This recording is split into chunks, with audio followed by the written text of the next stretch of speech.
Hello, everybody, and welcome to the Tardis Zone live on this Friday evening. Yes, we are here. We are live, and I hope you are all in great form. So this is not going to be like every other live stream.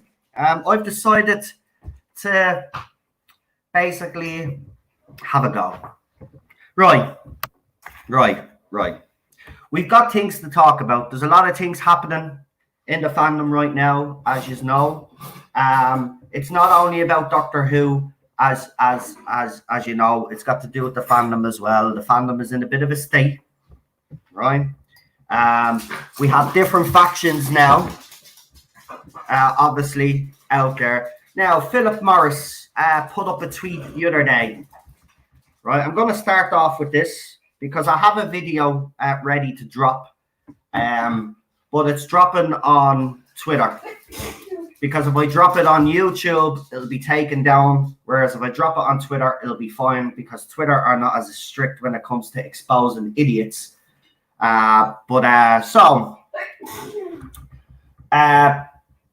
Basically, this is, hold on, I have the tweet. Where is it? Right, I'm going to read it. You can find it yourself. Check Philip Morris out. Right, I don't know. Actually, I don't know if he deleted it or kept it. Pretty sure he kept it anyway. But this tweet caused a bit of a problem in the fandom yesterday. Now, as you know, Philip in some parts of the fandom is highly well respected.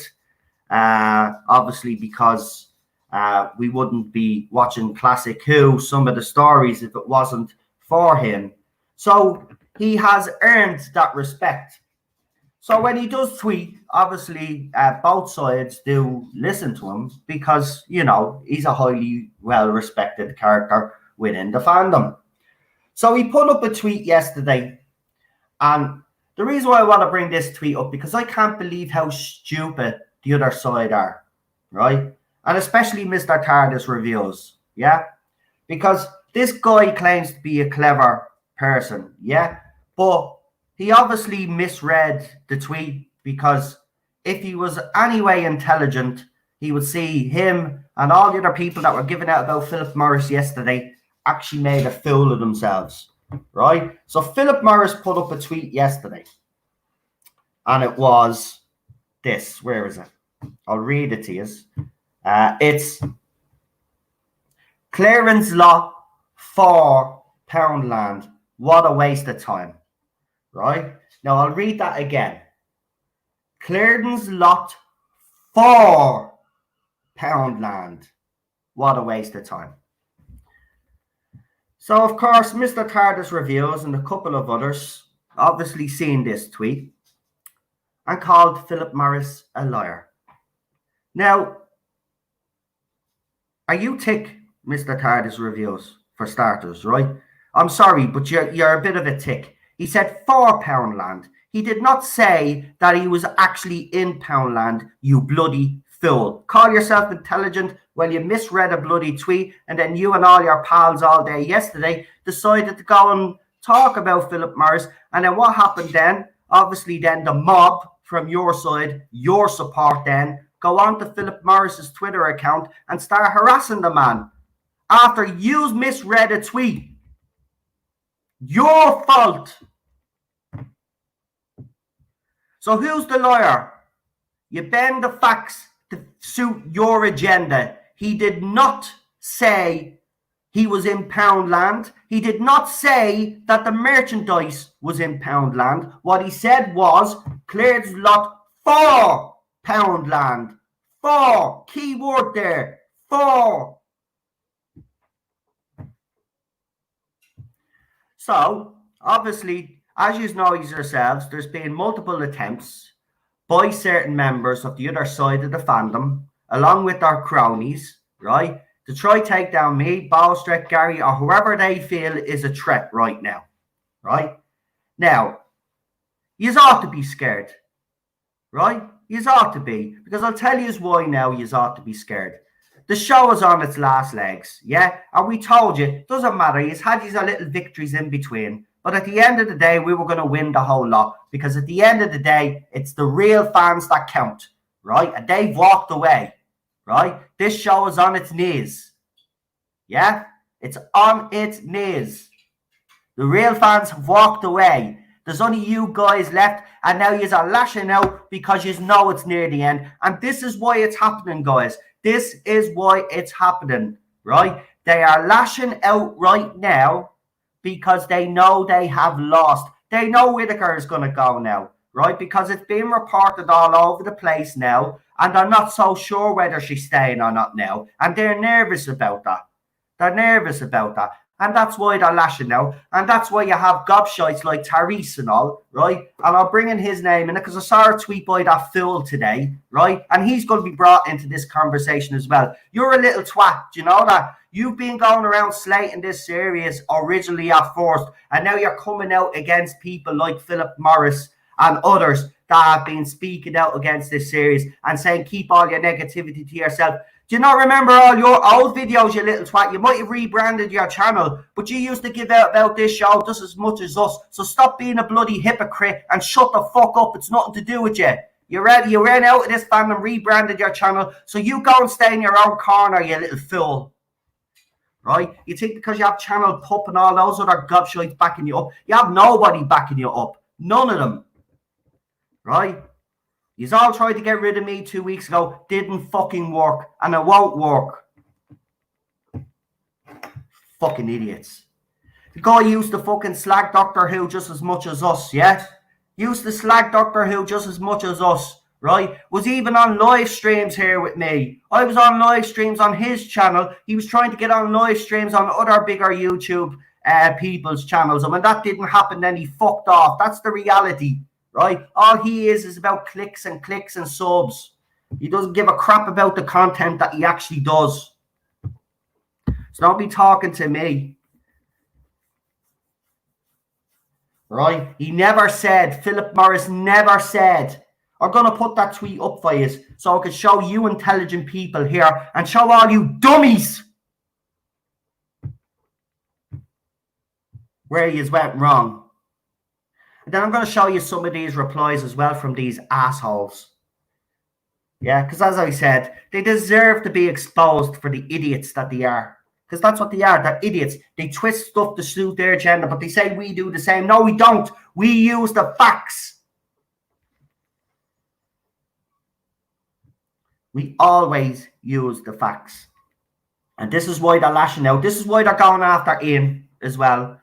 Right? Apparently, I'm after being messaged by Ian. This is the reason why. Listen, this stream was supposed to happen 2 days ago. By the way, if there is anybody in the live chat that would like to join me for the, I'm only going to be going live for an hour. But if you still want to come on and add a little piece to it, you are more than welcome to come on. But I'm just going to say this. Right? They're lashing out because they know the end is near. Right? Now they're going after Ian. Right? They've been going after Philip. As you've seen yourselves, well documented. 3 weeks ago, there was an attempt to cancel me twice. Twice, by the way. And they failed. Right, then last night, one of those friends of that person decided to pipe up again. Yeah? Told them to shut the and blocked them. Done. Right? But this is why they're doing it. This is why they're doing it. They're trying to expose Philip as some sort of homophobic, sexist, misogynistic, the usual, right? The usual, right? And then every tweet, it's like me, every tweet you put up now is being analysed by them. And then they'll see something, they'll latch on to that and they say, oh, you're being homophobic. I called someone Tinkerbell, right? Remember I told you on the channel, I'm not going to call them J-bots anymore. I'm just going to call them all male and female. Doesn't matter what you identify as, I don't give a shit. I'm going to call you all Tinkerbell. Right? Because I knew it'd wind them up. What happened?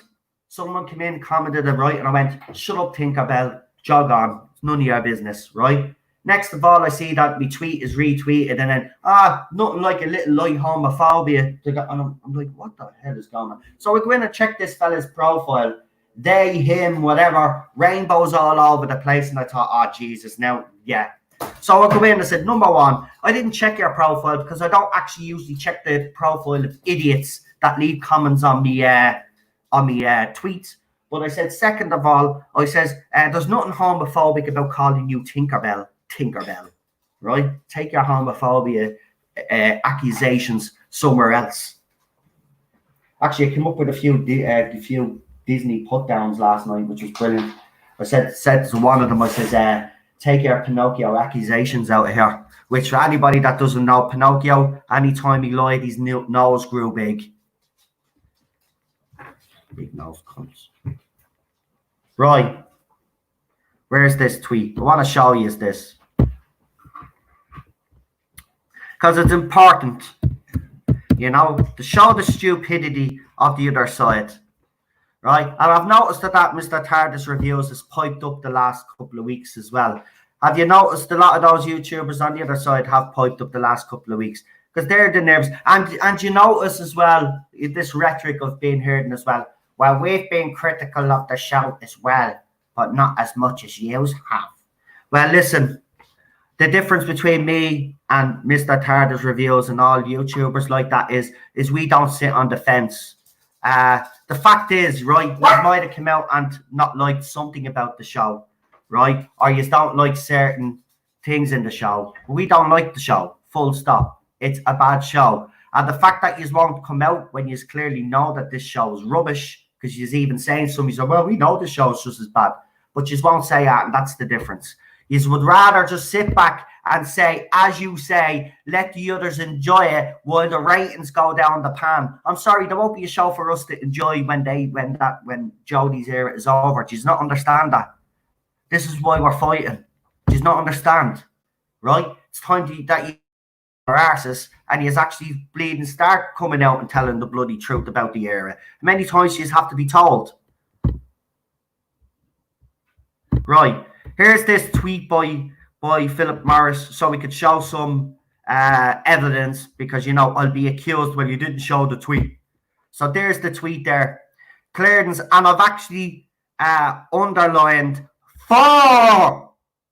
See that there, Mr. Tardis Reviews, and all you other little idiots out there that actually misinterpreted a tweet or decided to twist it for your own agenda. But there you go. £4 land. £4 land. The pound land wouldn't even take it either.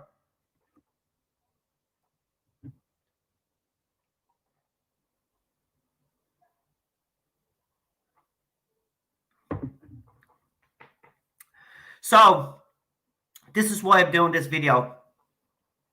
A couple of these idiots, I'm not saying the names that I've mentioned, but a couple of the rainbow hate mob, or Tinkerbells as I'm going to call them now, and I don't care. It's not, it's just, it annoys them.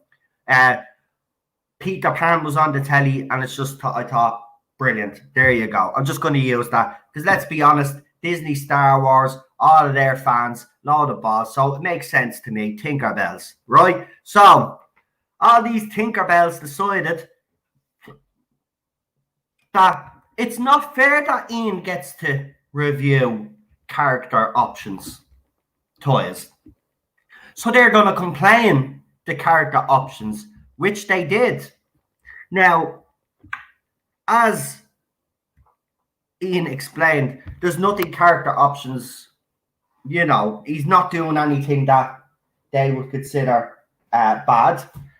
If you're wondering why people are actually going mad at him, it's because he put up a picture of Jodie Whittaker. Let me see if I can get it and throw it up for you as well, just to show you, right? So he threw up a picture anyway. Jodie kind of is bent over a little bit. She's not even bent right over. It's just tilted over a little bit. Missy has a cane in her hand, and he has a headline on it. Missy can handle or knows how to handle the 13th Doctor. It was harmless. Of course, you got all these idiots coming on. Do you not think, Ian, you should watch what you're doing, because, you know, you've got a lot of kids on Twitter And you know, it doesn't send a good message. Have you watched the show the last 2 years? Seriously, actually, have you been watching the show even when Moffat was running the show? Trust me, that picture that Ian put up, there's a lot more, a lot worse has happened in the actual show. Oh, and by the way, those kids that you're talking about, well, if there is any kids on Twitter, and I do know that they do allow kids on Twitter, but I would say to you, if you're a parent, I would not allow your kid on Twitter because there is worse on Twitter. There's porn sites on Twitter. There's all these girl cam things because you do get even when you get messages and all of these weirdos. I told Cheryl last night. We were sitting down. I said, "No, Cheryl, I was just going to show you, just in case one of these J bots tried to say to you that I'm cheating on you or at, you know, because they'll go down that route." I said, "Look at this idiot." And she goes, "Yeah, the bots and all that seek out YouTube pages and all this, right?" But what was the point I was making? There was a point I was trying to make. Yeah. So they're giving out about Ian and that little picture, right? And there's worse things on the internet. Again, I also said to someone that was trying to give out to Ian, I says, well, if parents have their kids on Twitter, they're irresponsible. They're not great parents. No child at the age of 13 years of age, I think that's the age that they allow. No child at the age of 13 should be on Twitter. We're all adults, right? No child should be on it. It's absolutely disgusting, right? So where's the picture? Where's this picture? I hope he hasn't taken it down because I'd be annoyed that he let them get the better of him. See, this is what they want to do. They want to shame us away, right? So they'll start looking at your tweets. They'll start seeing who you're interacting with. What kind? I even got into trouble yesterday because apparently, and as you all know, and this is not unusual for this channel, but as you all know, I like or try as like as many comments and love as many comments as I can. Now, that doesn't necessarily mean, as you all know, and you all know this anyway, that doesn't necessarily mean that I read every single comment, right? But I got pulled up on one because Derek, who does be in our live chat, put up a comment on one of my videos, and some person wasn't happy about that and basically said because I liked the tweet, I was endorsed. No, I've said it already. I've said it from day one. I try to interact as much as I can, yeah, and there are some comments that I will personally reply to. But the majority of time, to just let people know that their comment has been acknowledged, I will like and love the comment. There is nothing unusual about that. So I see everybody's congratulations.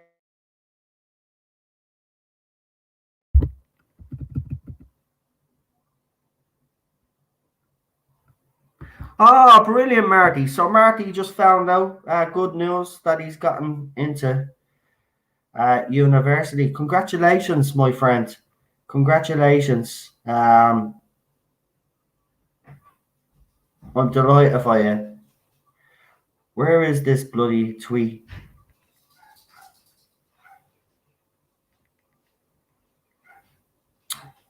Ian, don't tell me you took it down.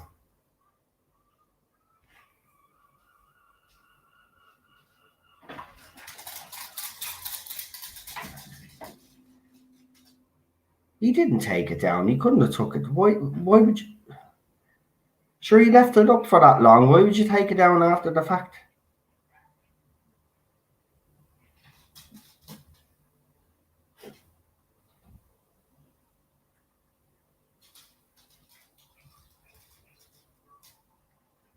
Anyway, I'll still look, see if I could get this picture.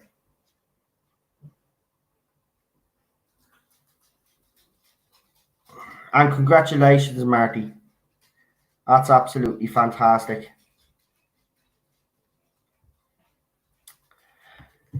Oh, man, where's the picture? Do I have it on my own page? Because I normally screenshot these because, you know, I like to keep a record of everything so I can defend my friends.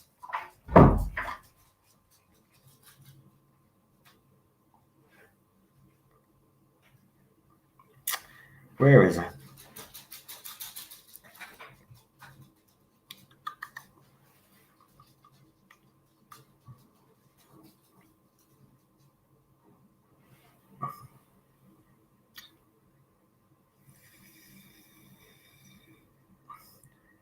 So again, as I said, though, all of this new nonsense has started because, Philip Morris has decided. See, Philip Morris has complained about Doctor Who, but he has stepped it up. And the reason why he has is because he's had enough. He's had enough, just like everybody else now. I mean, he did send me a message a few when we first started talking, actually, to tell me that, I'd probably be best not engaging these people all the time. And, he's right. There was a sound bit of advice. But I have to be honest, it's great to see him now do it because it's about time. So it's time to stop being silent. Fans need to speak up now. Again, Doctor Who was trending today, apparently. 14,000 tweets. Now, I haven't actually checked to see why yet because I'm not really bothered, but I will check now in a second. I'm still trying to see if I can find that picture. But most of you have seen the picture anyway. It was a harmless picture. It was a funny picture. Ian does stuff like this all the time. It's never offended anybody else, right? But all of a sudden these people are offended. And they're not really offended. See, because Ian, and this is the problem, because Ian has actually spoke out against the new era, this is why. They also believe that because he shouldn't, if he doesn't like the era, he shouldn't be reviewing the newer toys. Listen, that's what Ian does, right? That's why he's always done. You can't, just because he doesn't like an era of a show doesn't mean that he's not going to review the dolls. For God's sake, there's some of them that he probably will actually like. That's the point. He doesn't have to like the era. It doesn't mean that he can't give the dolls a proper review, which I'm sure he would because it's character options. He has a great relationship with character options, and he'd want to get them to sell as much merchandise as possible because, he's a Doctor Who fan.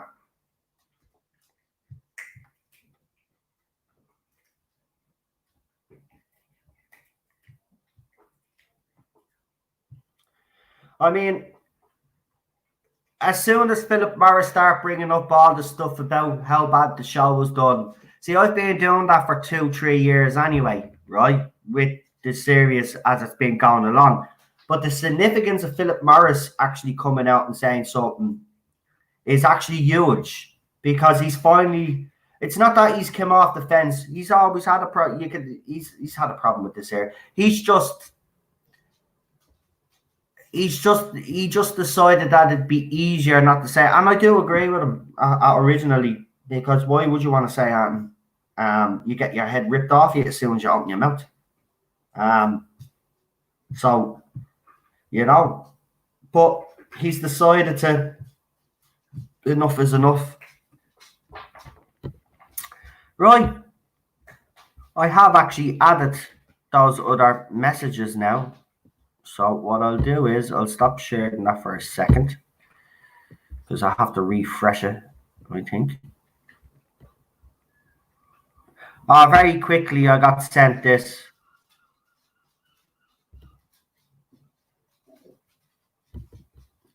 My reaction to tweets made by Philip Morris and this is the whole point, guys. This is why they're lashing out. And you have to remember, because a lot of you are getting a bit flustered now.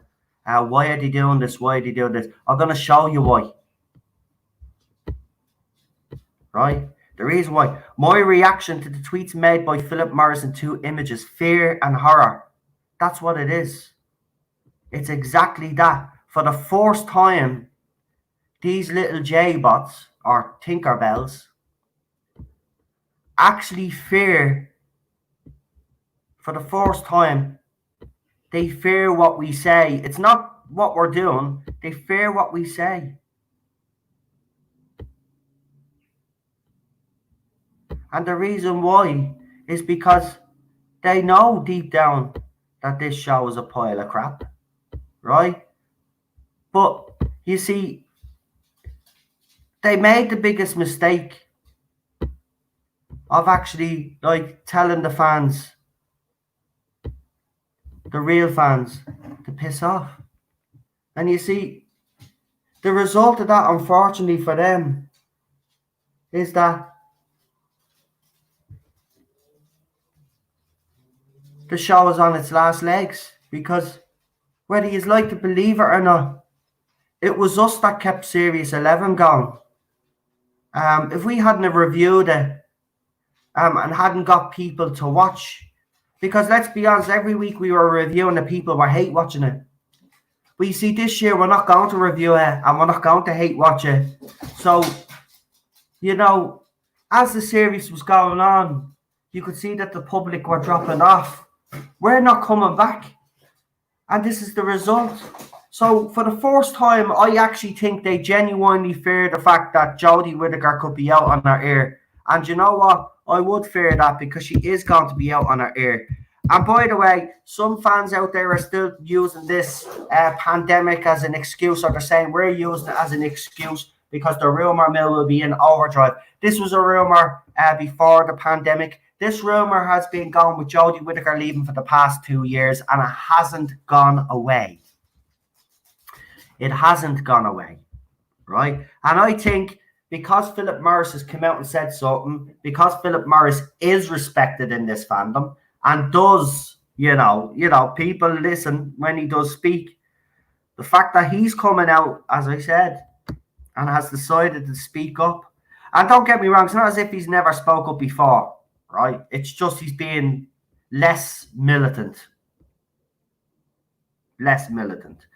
Right? So this is one of my favourite tweets coming up. Right. So this is from our good friend, the self-confessed, source of all things Doctor Who. So this is from Mr. Tardis Reviews. Now, as you can see, I was given this, so because he's blocked me because he's a chicken shit. But as you can see there, his face is a little bit covered there. But you can see Tribby Reviews. Now, I have another one there that shows you his name in full. Poundland, the shop that famously sells things for 20-ish when you have to actively lie. No, when you have to actively be stupid to try and drag someone down. You've already conceded the argument. Yes, you have, you fucking little twat, because he didn't, as I said, and as I showed, he said, £4 you feckin' idiot. There, look at 4. See, 4. He didn't say they were in Poundland, mister. So there, look at you with your little investigation work there, because you're such a little twat. You're such a little tick that you didn't realise that he didn't actually say it was from Poundland. Yeah, Mr. Tardis Reviews. Yeah, I'm very funny. I am. The brain box in this fandom. You've just shown your stupidity, right? He never said that. And you are being called out, you little twat, because you deserve to be called out for your stupidity. Yeah? You go around attack fans all the time, you cover it up. No more, Mr. Tardis Reviews. No more. You're a bully, end of, and everybody knows you're a bully. You didn't even read the tweet properly. There, look, it just show you he's stupid. Stupid. Where is it? That's another one. Hold on. Where's that stupid tweet gone? There. 4. Clearedon's lot £4 He didn't say it was bought in Poundland. Mr. Tardis Reviews. You must feel like a little fool right now. This one was actually easy, Mr. Tardis Reviews. I didn't even actually have to go into too much work to take you down this time. I mean, you are stupid. And the fact that so Right. It's two things here, Mr. Tardis Reviews, and you can choose, but either way, it's not going to look good for you, right? You're either stupid, shut up, you're either stupid, or you lied to fit your narrative. So you choose one, stupidity or liar, because that's what you are. You're one of those two, right? Oh, look, this is why he's so stupid. Look, if he hadn't have put this here, I wouldn't be even having a go. I could just say, well, he's just being a bit, but the fact that he's actually, and there, the tweet is actually beside, I'm stupid, I didn't even realize. There, look at, cleared lot, four Poundland, four. You're still reading it wrong, so it makes you even more stupid.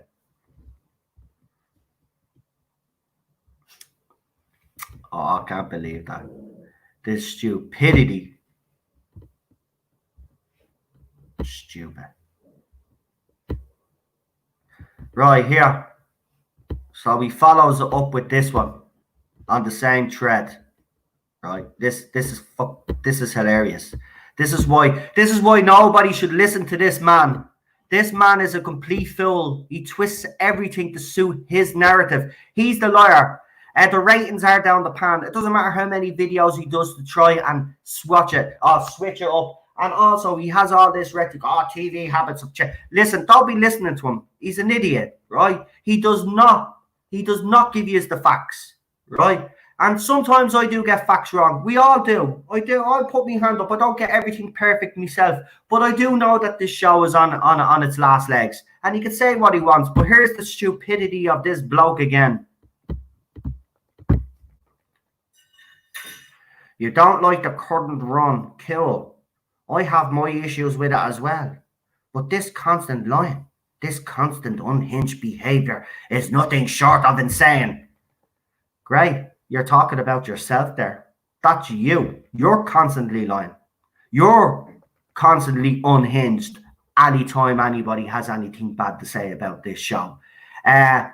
You said you have issues with this show. Well, if we watch your videos, yeah, you might have issues, but they're very deep in the background because you just keep talking about the positives about this crap. Right? And the fact that one person retweeted it, they're stupid. And 19 people liked your comment, they're stupid too. All those people there. So 20 people, or maybe 19, stupid. And this person underneath you here, stupid too. Right? Because again, you know, if you're going to misinterpret that tweet, right? Even though when you actually reply, you actually use his tweet, don't read the thing properly, then even show your stupidity even more by doing your little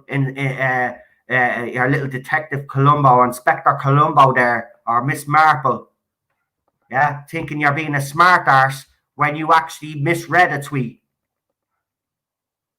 So I think you owe Philip Morris an apology, actually, because if it was one of us, you would make sure that we're dragged through the mud and we gave an apology or we back down.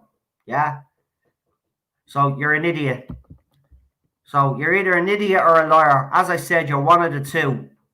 So you either use this and twisted it for your own narrative, or you are that stupid. So you pick one, because that's one of them is you.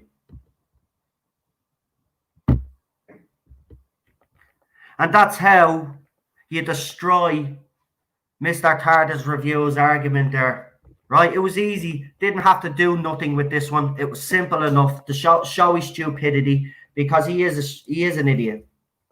He's an idiot. If you misread a tweet like that, you're an idiot. Or you're a liar because you've twisted it for your own agenda. So which is a Mr. Tardis Reviews? Liar or idiot? I know which one I'd rather people think I am. I'd rather them think I was an idiot rather than a liar.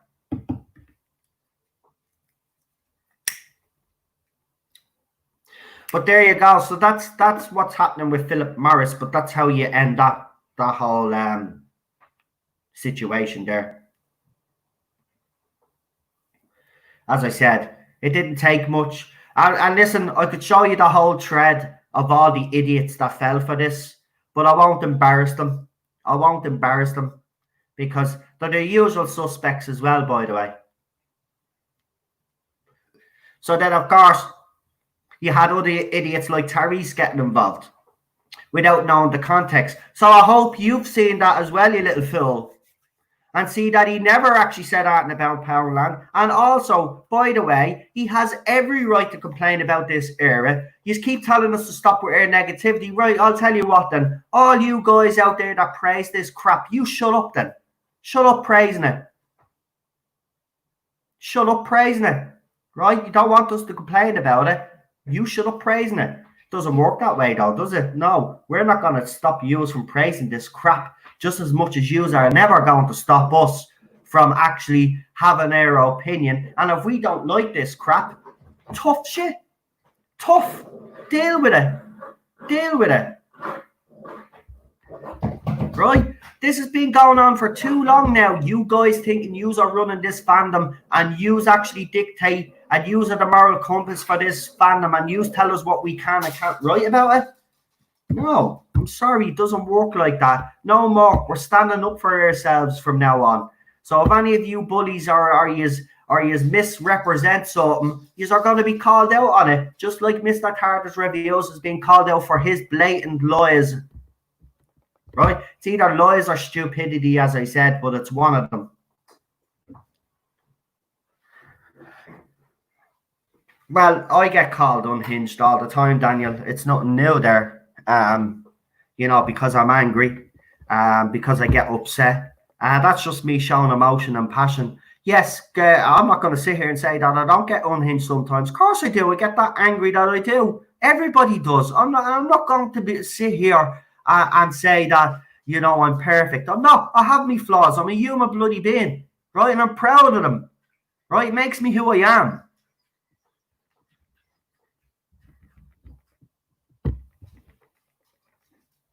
I wouldn't be this militant if I hadn't been for all those idiots on the other side anyway. If he's hadn't constantly harassed me and me friends for not liking the show, and he's keep saying it's just a TV show, and we keep telling you fools it's more than a TV show, and you don't understand that and never will understand that, and because you don't understand that, you think that's something that you can ridicule. Well, no, you can't. So shut your mouth and pipe down. The whole lot of you. Shut your mouth and pipe down. I even had someone come to me today, and it is great when someone finally comes to you and says, "Noel, you are right." I'm not being big-headed or anything. I was always right, and I always was right. It just takes a while for some people, even on my side, to come to my level and agree with me, right? But in the end, I'm always right. I am. I've been in this fandom long enough to know. I've been fighting these idiots long enough to know. I know their tactics, right? I've been warning people that this was going to happen. I told you Jordan Series 11, right? And I told people at the start of Series 12, I said there's something coming in the fandom. We are not going to be allowed to go quietly into the night when we decided to give it all up, right? They weren't going to let us go. Because deep down they know they need us, but instead of actually trying to understand where we're coming from, they decide to just attack. Oh, well, we're the sexist, misogynistic pigs. We don't understand the show. We've been watching it even before some of them were born. We don't understand the show. Jesus Christ almighty, where have we gone? Right, hold on. Something's going to happen. Don't panic. I just need to refresh this. StreamYard is a bit ropey.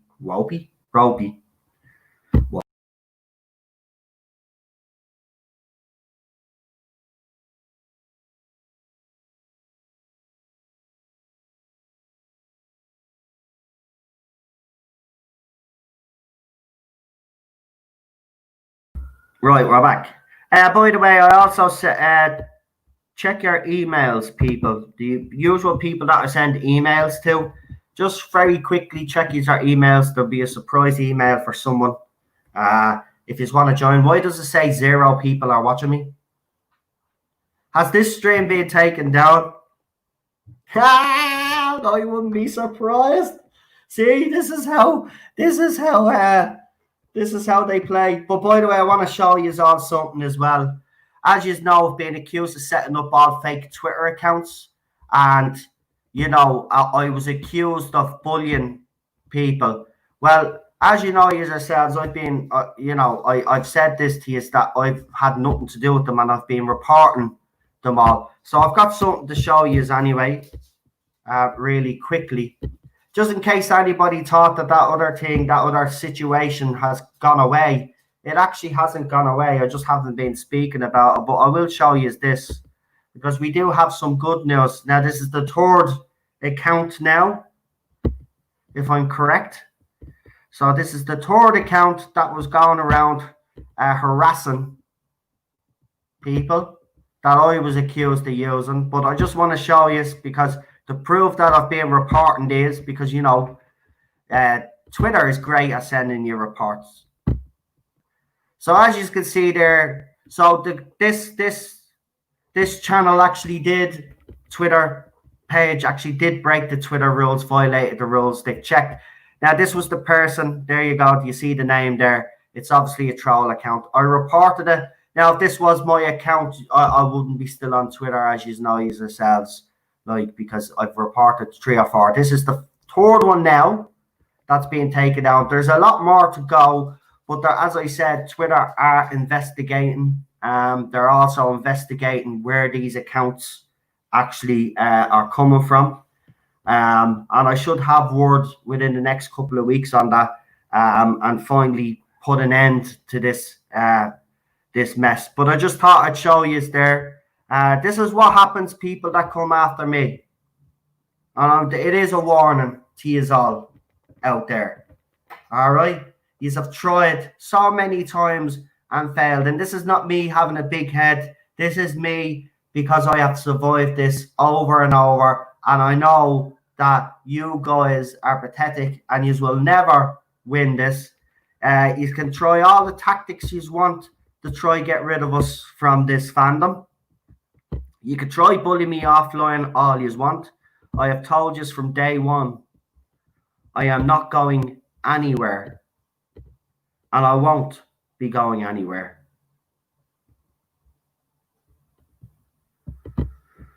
So let me see. I just want to see if there's anything else I can show you real quickly.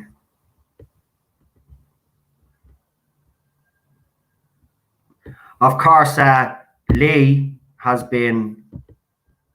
Oh, yeah, I want to show you this idiot first, before I bring on my guest, who's waiting patiently. Actually, he'll have a lot to say about this idiot. So there, right? So this is what Ben Cook. Yeah, we're bringing him up now. So Ben Cook has obviously had Detroit to, you know, get the better of Rabbi, but of course we know where Rabbi is one of the most cleverest, and let's just put it this way: Rabbi had him like that. The guy just lost the plot when Rabbi actually start talking to him. So yeah, this is what they do. They pull up all tweets, and this is how they tried to. So he tried to use this to cancel me. And by the way, that person, why am I getting an incoming call? Or why is it coming on the screen? Right, someone's ringing me live on air. I don't take people on. Did you see what just happened there? Yeah, that was weird. I know. That's because I have lead messenger on, and it just popped up on the screen because I was showing you that message. But yeah, listen, we will let Lee, because I wanna do something real quick. That's why I wanted to bring someone on as well, though. But Lee, I mean, you've seen it the last. I mean, look, you've been very prevalent when the attacks were happening. You were there when the attacks were happening to me, and then obviously, you know, you ended up being put in Twitter jail for your defense. I mean, these guys are clearly worried. This is why they're lashing out. But I want to ask you about Mr. Tardis review. I've showed you. I've showed you his stupid. So he's either stupid or a liar. I'll ask you first. Which one do you think it is? I think it's stupidity. I think, well, it's an ideological difference. I mean, it's like an atheist trying to talk to a religious fanatic, yeah. or you can't get through that level of brainwashing. It is brainwashing. It's pure and simple brainwashing. I mean, if you have your critical faculties in place, objectively in place, I don't see how you can look at this series and go, oh yes, that's a masterpiece. You know, that's clever writing. That's great acting. I mean, it's categorically, empirically not. It's just not. It's crap. I know It's it is. shit. It's utter shit. And these people can defend it all. They're like, all I can say is, well, good for you, but you have a lousy taste in entertainment. Yeah. And I don't see why I should have to suffer for it, or there are nearly 7 million other people. Why we should lose out whilst the dwindling remainers of you stay on, you know, clutching onto it like it's your precious. And it's like, come on, knock it off. So that person that just rang me there, that tried to ring during the live stream, now this person's been sending me messages, and by the messages you think this person supports me, but obviously this person is a friend of the person that's been doing the little videos calling me Quasimodo. Lovely. So I just want to show you the latest message that he sent me, because, as I said, this stream is going to expose these assholes. If you're going to come on and say something about me mother, well then, you know, you've crossed the line. Well, that's it. You know, that's what they do. Is they go low. They go low. Because at the end of the day, I don't care. These people are being exposed for what they are, and what they are bullies. And what they are is the levels of how low they will sink. I mean, as you all know, it's well documented on this channel that my mother hasn't been well. And now for someone to actually say this about my mother. Oh, and he's still writing more messages. He says, thanks for the free. You're not getting free publicity. I don't really care. Also, he's behind Lounge Lizard. This is the guy. So we know your name now. So you've basically, well done. I don't give a shit anymore. Yeah, Lizard. I mean, Lizard seems pretty apt. Lounging around and being a lizard. There you go. Can you actually see that on the screen? No, you can't. Right. No, so to show you what he's wrote about me mother. And this is why I go on the way I go on. You think I'm going to let people away with that? So there you go. My mother apparently has syphilis. Tasteful, very tasteful. Don't go after this person, by the way, any of you. No, don't do that. By the way, don't. I want to make that clear. Do not. That's what this person wants. I'm just exposing their behavior. Their behavior has to be put in check, but that doesn't mean that you guys go and do it. And there he goes again. I mean, he looks like a kid. I mean, he's got nothing better to do. Like, I don't know. Well, hold on. Cheryl's just had to take my phone off me, and she's got his stomach out to talk to this idiot. Right. I mean, that's harassment. I mean, I would find out who his parents are and have them aware of it. See how that works. Oh, she's giving out to him there. I bet. I want to crush Cheryl on a bad night, I tell you. He's just there fucking. Oh. It's outrageous. Okay, go bang the door. Go bang the door. Good woman. Give me. You're keeping me phone? I need me phone though. Right, okay, Jesus. At this stage, it's pathological. It's pathological. It's got to be so ingrained in their psyche that they have to slam their beliefs onto the rest of us, and we all have to just shut up and accept it. It's like, well, no, we don't actually. There's no rhyme or reason to it. But here's the thing, Carl, right? My mother nearly died a couple of weeks back, right? After I just lost my cousin. These guys have been relentless at me and my friends. And I haven't really said that much. I've defended myself when I've had to defend myself. You see it got to the fact where they tried to cancel me a couple of weeks ago. These guys have been non-stop harassing me for the last 3 weeks. I'm sorry, there's only so much you can take, and their behavior is going to be exposed. Listen, they're going around doing little videos of me. I have a right to respond. Right? That's the way it works. Right? If they're going to resort to those tactics, well then fine. I'm going to also resort to those tactics, and I'm going to expose them. They're not getting away with this anymore. They're not going to bully any of us offline. Well, this is it. I mean, we get told, I'll just block them, and then you block them, and then you find out they started attacking someone else, and then it goes on, and then there's no one left to defend them. You know, not everyone is block happy. You know, and why should you? Chris says he does try to stay away from all the drama, but I guarantee it. There, he's off again.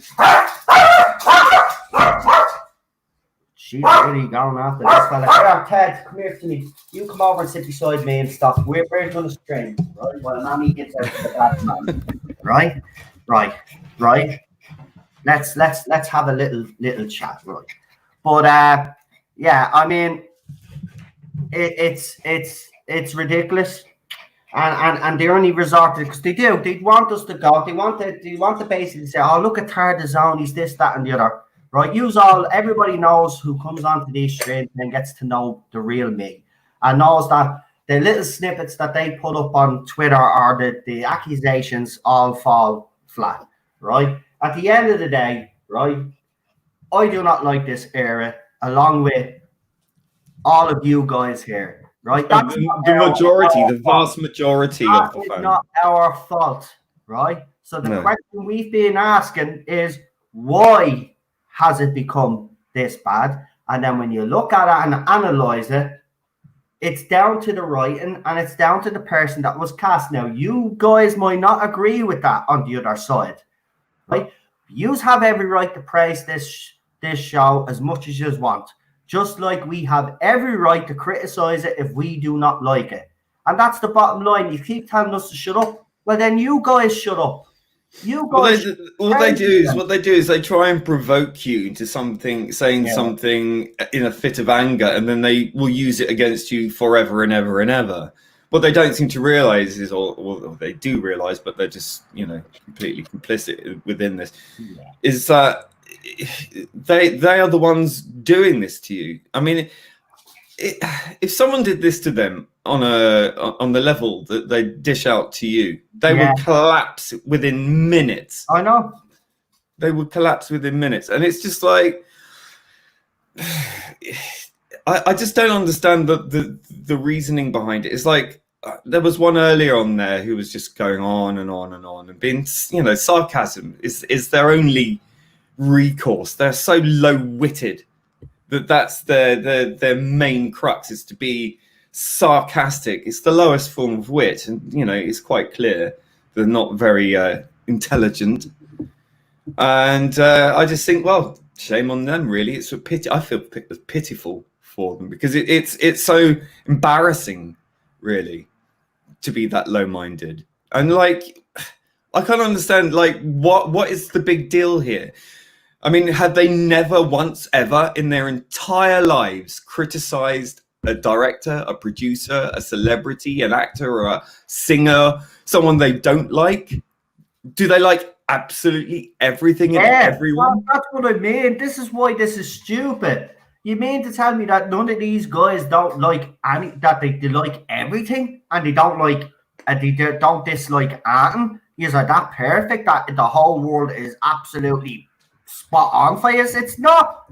The real world isn't like that. It's a complex place, and they have yet to realize it's a complex place. I think. You sorted it? I sorted it. Okay, Cheryl says it's sorted, so I'll leave it. Well, hope so. You can never tell with these buggers. They're like whack-a-mole. Go on. Apparently, we're ballsy when we're going to do that shit, but when you see a real life fucking woman on the phone, she calls her bitch ass out about it. Then we become a crying little baby. Oh. So you don't want to mess with my wife. See, a lot. Go, Cheryl. trying to be funny. You're trying to be funny. That's not being funny. See, what you're doing is, listen, you think that Quasimodo video that you did actually bothers me. It actually doesn't. But it did show how pathetic you actually are. Listen, you could play to an audience all you want. I have never played to my audience. I am 100% raw. I am 100% honest in my convictions and my opinions, and always have been. There is nothing fake about me, right? Nothing fake about me. All right, what you see is what you get, yeah? And yes, a lot of people do make the call, I pity Tardis' wife. Well, you obviously don't know how... really be fucking afraid of Tardis' wife. I would make a fucking scare like a goddamn princess. See, this is the Here's thing. the thing. Go on, I don't agree with Noel on a lot of things, as everyone knows on this stream. And I am pretty fucking willing to accept a lot of bullshit. But what I am not willing to do is I am not willing to have me or my family members, including my sick, almost dying mother-in-law, attacked because they don't like what Noel has to say. So I'm putting all you little bitches on blast right now. If you want to start some shit, just remember you're actually dealing with real people. You want to call Noel out on his channels on Twitter? I fucking don't give a shit. If he's being a twat, he's being a twat. That's not my business. But don't fucking come after me, my dog, or my family, because I will rain a fucking demon desire full of shit in your life, and you have no idea, because I'm just that pissed off at this point. Because when you live in fucking pain 24/7, you really don't have time for bullshit. So all you little Joey bots listening right now, knock your shit off, try to do something productive, like, I don't know, fix the universe, fix racism, cure cancer, go fuck yourself. I don't give a shit. I feel I just turned straight. Good woman yourself, see? And that's wow. That's my wife. There you go. Fucking see epic. That? A strong, independent woman. Oh, brilliant! I love that. Can we just like record that and put it on a loop? I love that woman. I swear. I can see why. See? Brilliant. His face looked pretty fucking shocked when he saw me. Well, good. Listen, at the end of the day, look at you are probably sucked into this. I don't blame you, and neither does Cheryl. But at the end of the day, it is gone too far. She didn't drop the mic. She blasted that mic through the fucking core of the planet. I want to read out that super chat by Clipper first, because I'm still actually sitting here just amazed at what just happened there. But listen, that's my wife. All you guys are people out there think, oh, Pete Tardis' wife. No, my wife, trust me. Don't fuck with a redhead. You don't, ever. It'll kill you. If there's anybody, my family will tell you, anybody that can control me in this family, and that's my wife right now. So listen, and she said it. She doesn't agree with everything that I always say. Well, that's the thing. I mean, she's your wife. You live with her. You have to live with each other, and you disagree on things. And my God, does the world stop turning? No, it doesn't. People can have different opinions. You may not like them, but you have to live with it, like in the real world. Exactly. And Clipper, yeah, I love that name, by the way, Clipper. With a £2 super chat, says, Azdahaha. Praise be to Aztar. Hashtag the fandom menace. Yeah. Yes, I started a new religion on Twitter today. Yesterday, actually, last night. Yeah. I've deified Az from Hill versus Babyface. Oh, I've seen that. Yeah, you turned them into a Buddha. Yeah, so that's why it's called Aztar, like Astar. Did he say anything about the picture? Well, he reposted it, so I think it's gotten to his head quite Great. nicely. I tell you, fair play to Lee. As I said, I keep saying it every time. The new. So trend. if people want to join the Temple of the Golden Asda, you have to go onto Twitter and you have to pronounce Asda, ha, and you will become an Azkalite of the fastest growing religion on the internet. Oh, by the way, I just have to bring this up because And yes, Clipper, I didn't drop the mic. Yeah, you did. But I just want to actually say something because I know how this will be spun, right? Because I'm on Twitter, so this is how it'll be spun. He'll probably go on to Twitter now and say that Tardis' wife is at the making him cry and was as a bully. No, everybody heard her. She was defending her husband from a vile allegation. And actually, to be perfectly honest, I was defending him saying your mom had syphilis. Yeah, right. So yeah, outrageous. I mean, that's crossing the fucking line. We can criticize celebrities because we pay their fucking wages for a start. Exactly. We spend money on Doctor Who. We spend money at the BBC by force. So I think we have a fucking right to say what's on our minds when we're not being entertained for something we are paying for. So I'm sorry. Not the same thing as going after someone's wife or someone's mum or someone, personally in such a way that you cross the fucking line. Okay, we might not like Jodie Whittaker's acting. We might not like the fact that the Doctor is now a woman for no very good reason when the Doctor's always been played by a male. Yeah, and apparently it's a misogynistic to think that way. But okay, name me apart from like what is it, the ancient one from Doctor Strange, the one time they changed the race of a character, but they still never change a female character into a male character. No. So that to me would be equality, okay? That would be a discussion we could be willing to have. But unfortunately, it seems rather one-sided. And unfortunately, that character has historically always been a male. End of.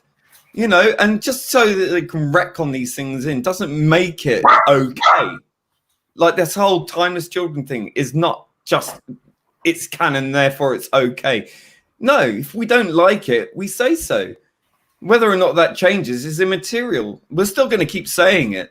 And we're not going to stop saying it just because you don't like it or you find it uncomfortable. Exactly. Or you think you are never going to stop praising this era. And listen, it might bother us that you do praise it. But at the end of the day, you're still entitled to use their opinion. If they made the Doctor gay, as a gay person, I don't think I would be happy with that either. So it's nothing to do with being misogynist or homophobic or racist or whatever, blah, blah, blah. Just put it in context. The context of the show, the history of the show. It never happened before. So why is it happening now? Because it's going to move with the times. I'm sorry, the times get dated very quickly. Doctor Who's always been timeless. Yeah, of course it's dated by its special effects and all the costumes and whatnot, special effects and whatnot. But it's immaterial. The stories, the characters are immortal in their own way.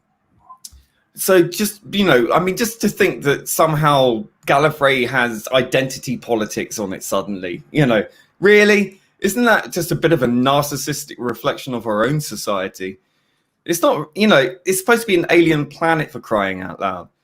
Why should it share our same prejudices or our same ideologies? Why is it not above all that? And to say, it shouldn't matter, it doesn't matter. Then if it didn't matter, then why do it?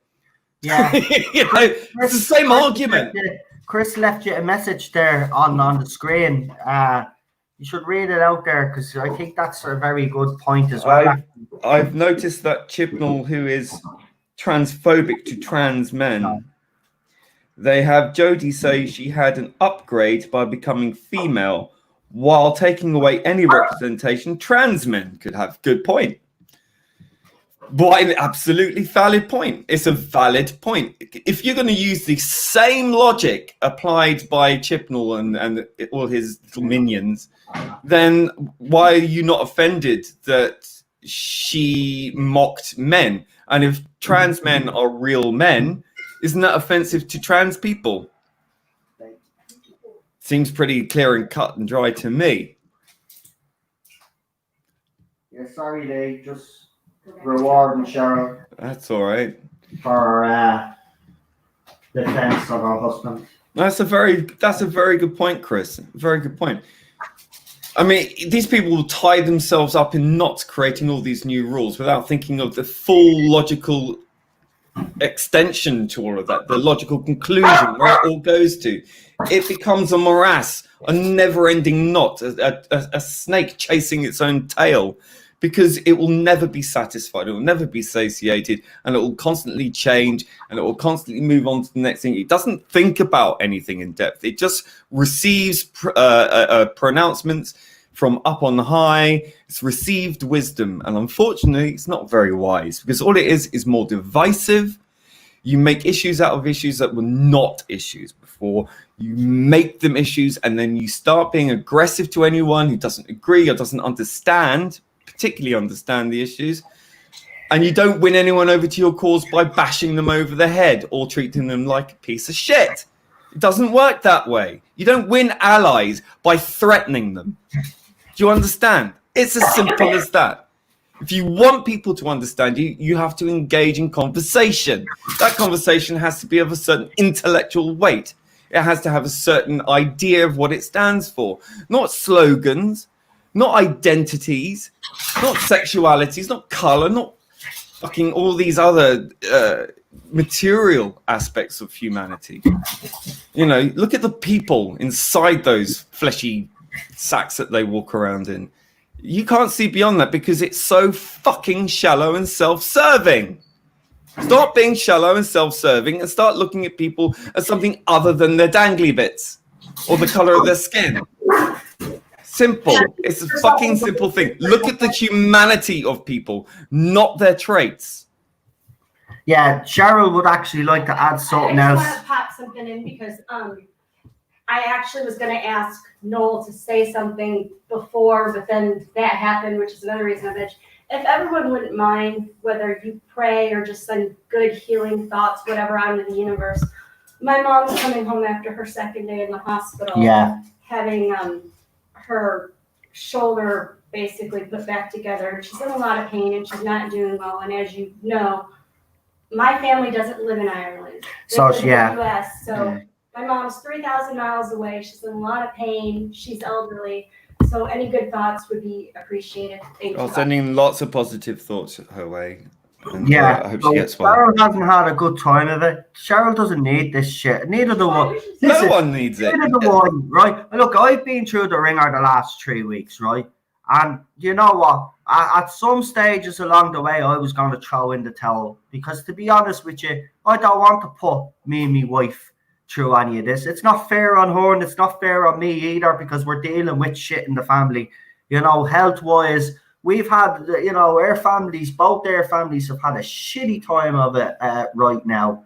And that makes you angry, and they know to push the button, and they don't stop. I tell myself to get her pretty well. You just won't get the better of me. Me and Cheryl are made of stubborn stuff.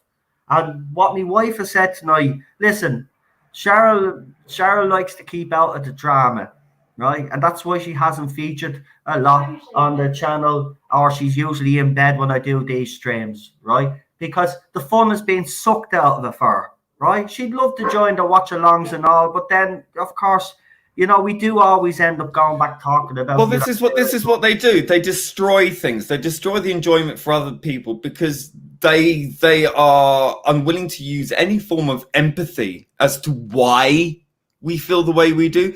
They just see, oh, you're an Islamophobe and that's it. So we're going to attack you day and night, constantly because we can't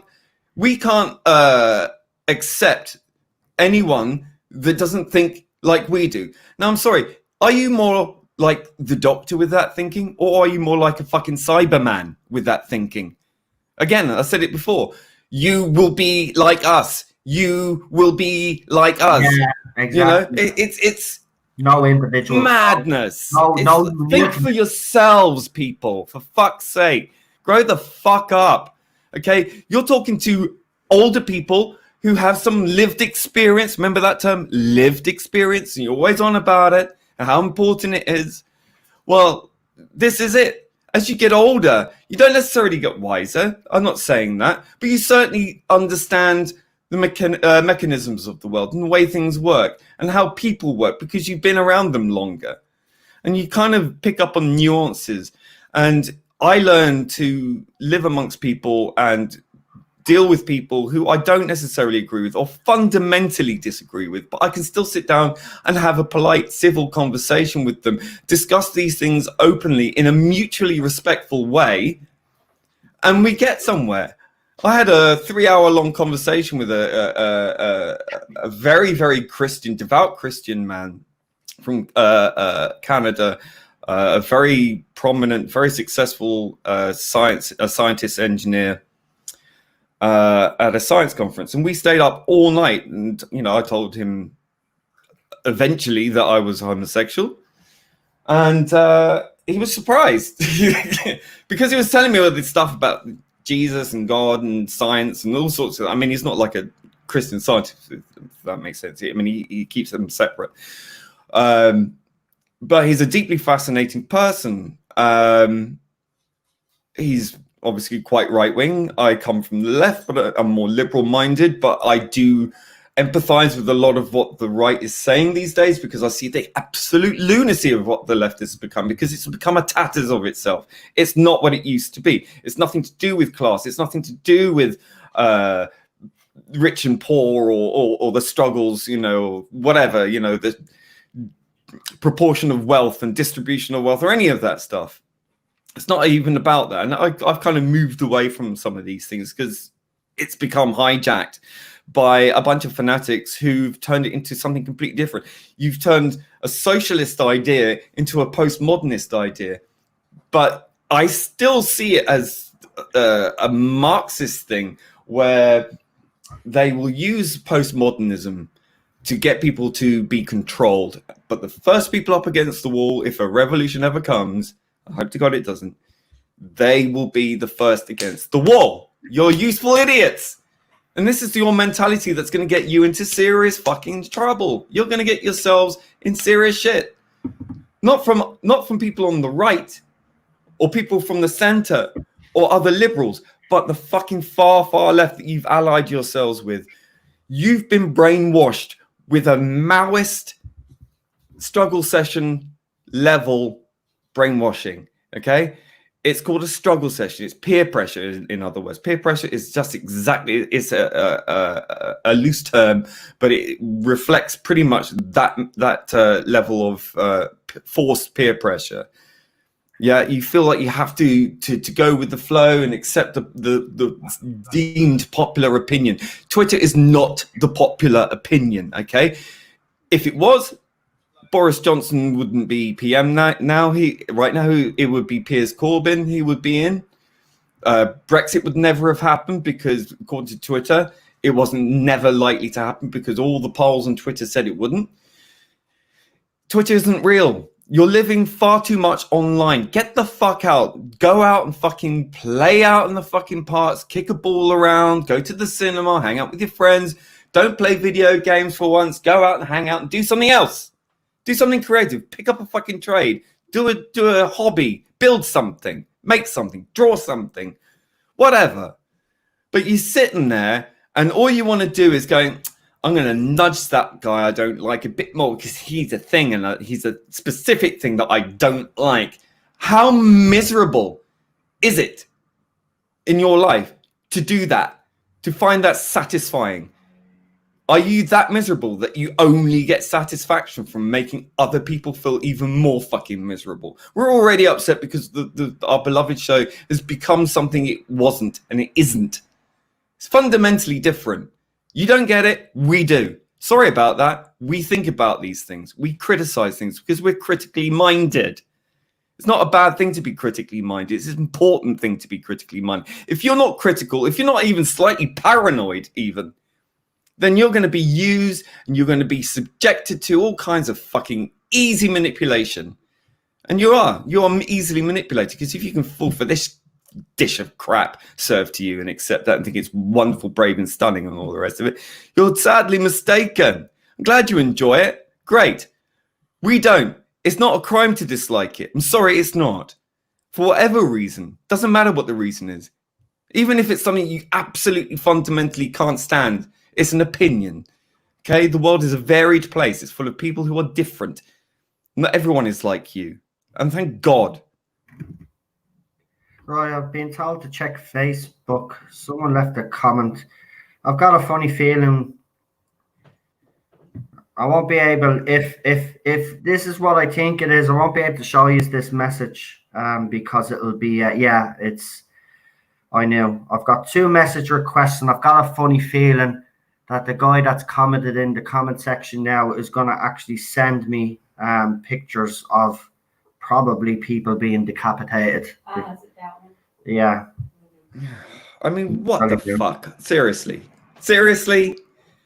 How fucking miserable.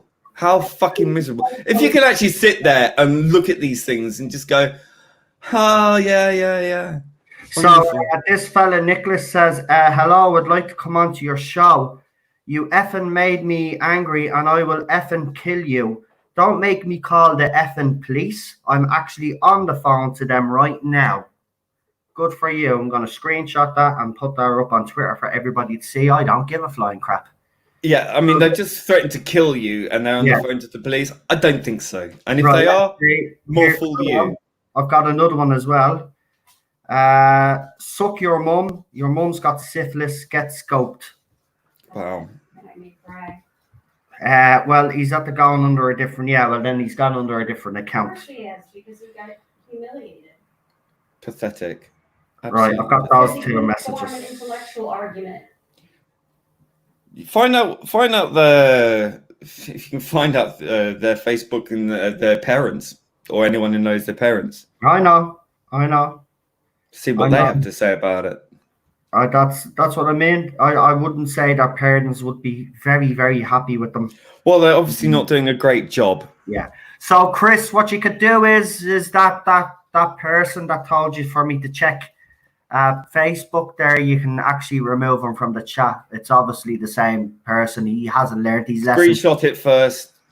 Yeah. Well, it's in Arabic. Doesn't matter. You can always get that translated. Oh, I've got another message request. Oh, they're coming in fast now. Another one. Sick-minded. Like, honestly, just in the grand scheme of things, I know how It's so pointless. It's pathetic. Knock it off. What is your problem? Deal with it. Fuck off. Yeah, he's got to nuke me now. Great. You're playing. From North Korea. I don't know. He's probably playing with too much Call of Duty. Listen, you twat. This isn't Call of Duty, yeah? This is real life. And trust me, call the effing police. I'm not even British. What are they going to do to me? Arrest me for having a different opinion? You idiot. God. You idiot. After saying he's going to kill you. I mean, really? I'm going to effing nuke you. Yeah, and I'm going to effing laugh at you. Listen, just say, look, no, don't say anything, actually. Best not. Just leave it. No, look, I tell you what, obviously something really fucking terrible is happening to them in their private lives. Something at home, something to do with their relationships, something's fucked up. And it's sad. And they have to live with that. And that's all you can think about, really, is that they have to live their life and they have to live that horrible existence where they feel that the only recourse they have in the world is to target you, because that's how sad things have gotten. That's really tragic. He's calling me kid. Listen, mate, I'm not a kid. You want to effing fight, kid? I'll effing get my effing friend to smash your head. Oh, so you won't do it yourself? Listen, mate, I'll put one hand tied behind me back, and I'll still beat you and your friend Is up. that the keyboard equivalent? I'm going to tell my mom. Yeah. Okay. Right. Yeah. Real mature guy. Real mature. Whoever you are. And then he's getting me to subscribe to all these other YouTubers. I know who they are. They're people that do YouTube videos about me. Listen, they don't. I know what they're trying to do here. You want me to go to those videos and share them because Lounge Lizard's video was found and because the views went up on that. That's the only reason why you want me to share. I'm not actually going to share or mention the videos because that's what you want. I'm not giving you any oxygen. What you could do is they've already had far too much attention already. I think they really just need a hug. Yeah. They need a hug. Daddy needs to hug them or something. That's it. Big time. But you know what? Yeah, what we'll do is we'll just talk about obviously the other Doctor Who news. So Doctor Who obviously trended. I still haven't checked why. Oh great, I'm gonna feature in someone's new series. That's brilliant, man. That's brilliant. Yay. I love that. Oh, yeah. Right, hold on. Right, I want to go on to Twitter because partly Doctor Who trended earlier on. I don't know why, but there was 14,000 tweets. So we'll see why it was trending. Let me have a look as well. Yeah, because when I was looking at it, I was like, what the hell? Why is Doctor Who trending? Oh, and by the way, Chicken Run 2. So if you haven't seen Chicken Run, I saw the first one, obviously, growing up. Great movie. But the actress that plays the main chicken in it has been basically told that she's too old. Her voice is too old. For voice acting. Yeah, so her voice apparently is too old. They've replaced her and they've replaced several other writers too. Now, so alarm bells are ringing. Again, I'm not going to, I won't because I'll start crap again, but it's not done for the reasons why they're given. And even if that was, they'd rather be accused of ageist behavior than accused of throwing these people. Well, it's easy, isn't it? Because there's no such thing, apparently. That's what this was done for. It's done for diversity. I wouldn't be surprised if those new voice actors that they've actually brought on board got to do with all of the nonsense that's going on right now. Yeah, ageism is the only acceptable thing left, it seems. Yeah, you know, the ageist, all right, but why was Doctor Who trending? I still can't find why. I can't see. It's not trending to there me. There were 14,000 tweets earlier on. It was trending in Ireland anyway. Hold on. I don't know. I don't showing up here. What's going on? Hold on. It's not on my computer, but it's on my phone.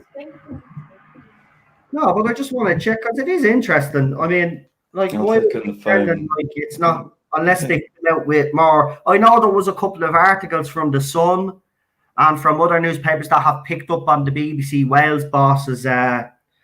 Yeah, but that was a while ago now. But that's a while ago. Yeah, if they're talking about them, then that's all news. Yeah, but there's none. Well, there was on my phone. I don't know what's going on. Maybe it was nothing. There, hold on. Hold on. Oh, it is gone. But it was there. It actually was there. I remember it was Dr. Oh, well, it couldn't have been trending that hard if it came in and then fell out again. 40, yeah, that's what I mean. Yeah. That's weird. I should have played and took a screenshot of it. Never mind. Just to. But yeah. Yeah, I mean, all this going on. I mean, it would be remarkable to believe a second that people at the BBC, Doctor Who magazine, or any of these people are not seeing this, and it's their utter silence which gives these people carte blanche to behave like this. Yeah, and their silence is actually causing a lot of harm.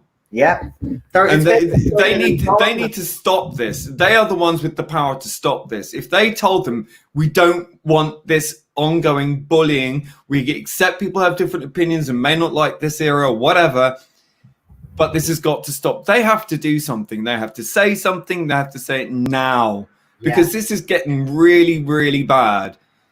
And we've got until what? We've got another 5-6 months or something to go. before this atrocity comes out. So like we've got all that time, and it's going to be unbearable the closer it gets to that, and it's going to be bad when it happens. I know. So I would rather they came out and said, you know, to these people just to knock it off. I mean, that goes to both sides, okay? I acknowledge that there is a lot of things being said, especially from like the Not My Doctor crowd, which we are not part of.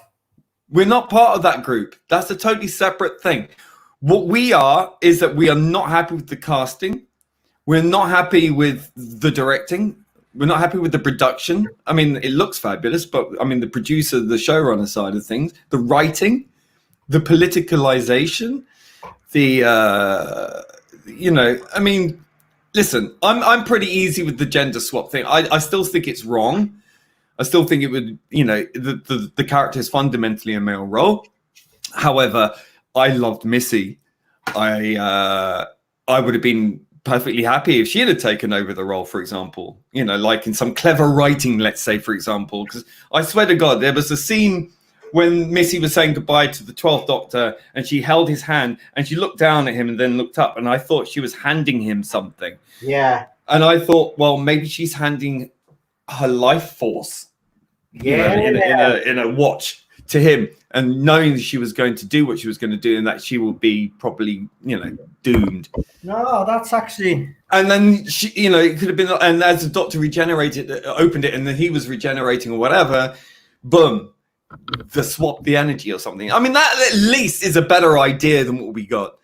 At least would have made it more interesting, you know.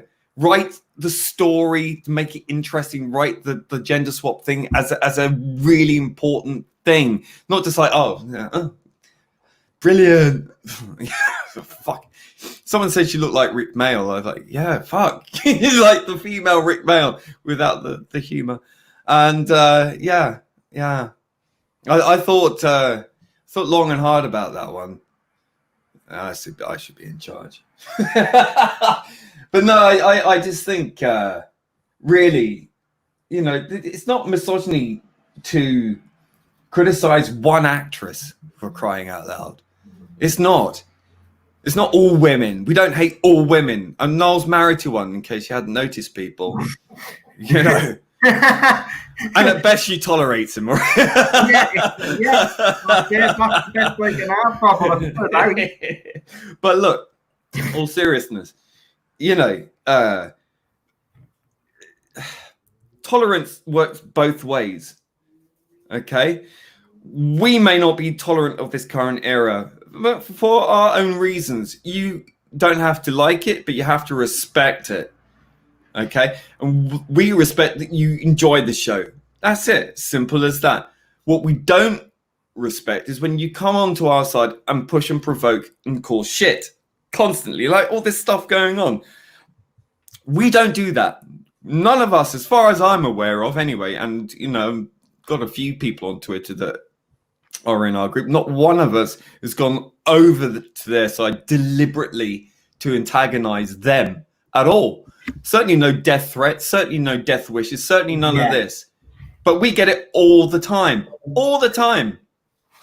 And it's like very one-sided. And it's like a war of attrition where they're just going to try and grind us down and win at all costs.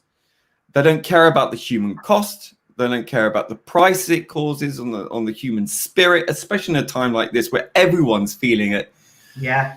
And then, you know, knowing full well your personal situation and crossing that line is just dehumanizing. They're dehumanizing you. They're dehumanizing themselves. That's psychotic. Yeah. That's actually psychotic, or at least sociopathic, okay? Exactly.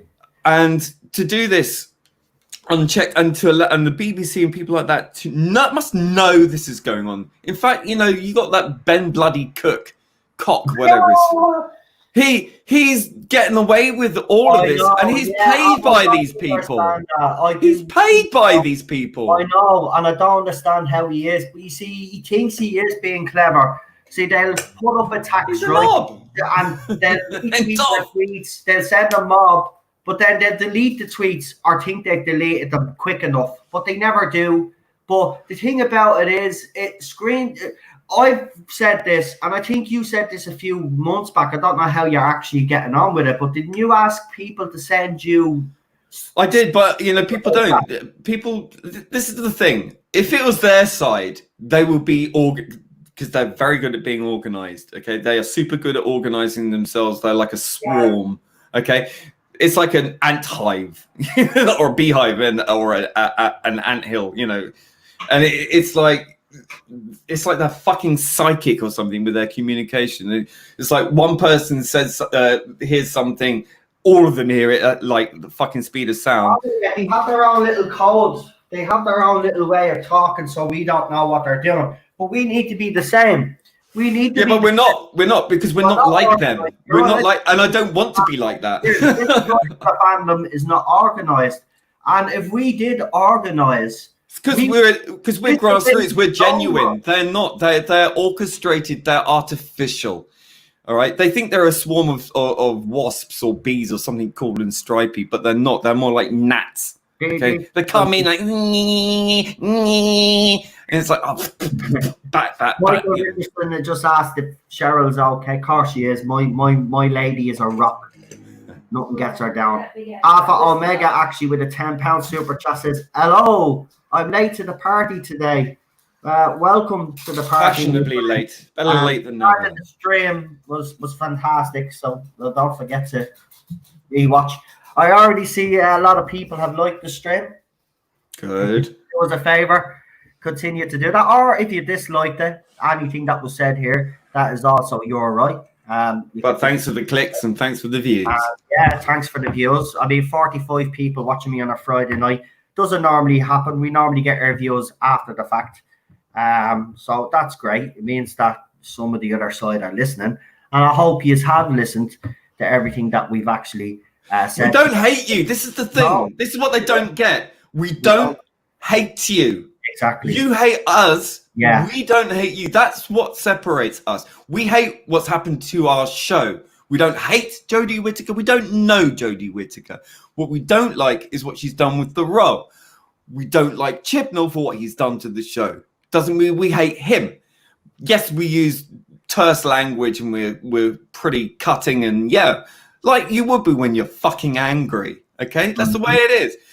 And he doesn't give a shit. He's getting paid all the same. He's doing his thing. He ignores us anyway. He's oblivious. And if he's not oblivious, he doesn't care. He doesn't care. He clearly doesn't care. You care. We care. You care for different reasons than we do. But at the end of the day, we don't hate you. We want to respect you. We want to be able to agree to disagree. We are a fandom. Start fucking behaving like it, okay? We don't like this era. You might not have liked, I don't know, Capaldi's era. Like Peter Capaldi. This is the thing. They attack Peter Capaldi. Yeah, they don't like Peter Capaldi, right? Now, yes, we will jump to Peter. Oh, he's too old. Don't like him. Peter Capaldi, because he's the only doctor you can latch on to, because his era is actually in ratings wise. We know that the ratings were slipping during Capaldi's era. This is nothing that we haven't denied that. The fact is, though, if you compare Peter Capaldi's era ratings decline compared to Jodie Whittaker's rating decline, well, then you will actually see that Jodie Whittaker's one has actually declined a lot faster than Peter Capaldi. I'll tell you this, okay? I was on Twitter yesterday. I had this discussion with someone. One of them was, oh, I like this era, and and then, clear on the Jodie side of things. And then one of his friends piped, or her friend, I don't know, can't tell from an avatar. But then one of their friends comes on and starts going off on one. And I said, well, look, no one's watching. How do you know no one's? Look, even on torrent streams, right? Even when people are looking for these things illegally, they are not. It's not there. They're not downloading it. No one's posting them. No one's downloading them. They say, well, I've seen them on all the episodes on torrent sites. And it's like, okay, prove it. Yeah. So, oh no, you look it up. I said, no, you made the claim, you look it up. He refused. So I did go and look it up. And I found uTorrent, and I found a mirror for Pirate Bay. I don't like using these things. I think they're buggy, and I think that they're full of bugs. And I think that if you're an artist or someone who creates art, you want people to pay for it. And I believe that. I didn't used to, but I do now. But I looked for research, and I took screenshots. I put in Doctor Who Season 1, shitloads. Season 2, shitloads. All the way through. And it got to Season 10. Only at Season 10 did it become small, the list. Okay, it wasn't even a half a page. And then I got to Season 11 and then Season 12. I put them in, and it said Season 11, and I clicked on it, and it was Season 11 of the Tom Baker series. I put in Season 12 of the Tom Baker series. Okay, Season 11 was not Tom Baker. That was Pertwee, wasn't it? But it was it just wasn't there. It was not there. There may have been a couple where there were all the seasons all together, including seasons 11 and 12. And there were, I think, something like 14 seeders, people who posted it up, put it up on the torrent, but 0 leeches, no one downloading. It's just like, and then I post it, and then it's but I can see episodes. This episode, it's like, no, look, like the couple that might be there, but it's not specifically just because if you looked under 11 and 12, nothing. When you look at the whole series from 1 to 12, okay, fair enough. But those were the ones which were not taken. They were at the bottom of the list with the least amount of interest. So, and he wouldn't accept it. And then he said something and then blocked me. They always have to have the parting shot and then block you. And then they come back and say another parting shot and block you again. Yeah. Always the same. Every single time, guaranteed the same member.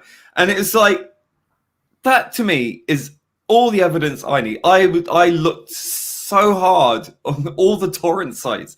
I found one site, but it couldn't give you any information about the numbers of downloads for that particular series, just the whole thing as Doctor Who altogether.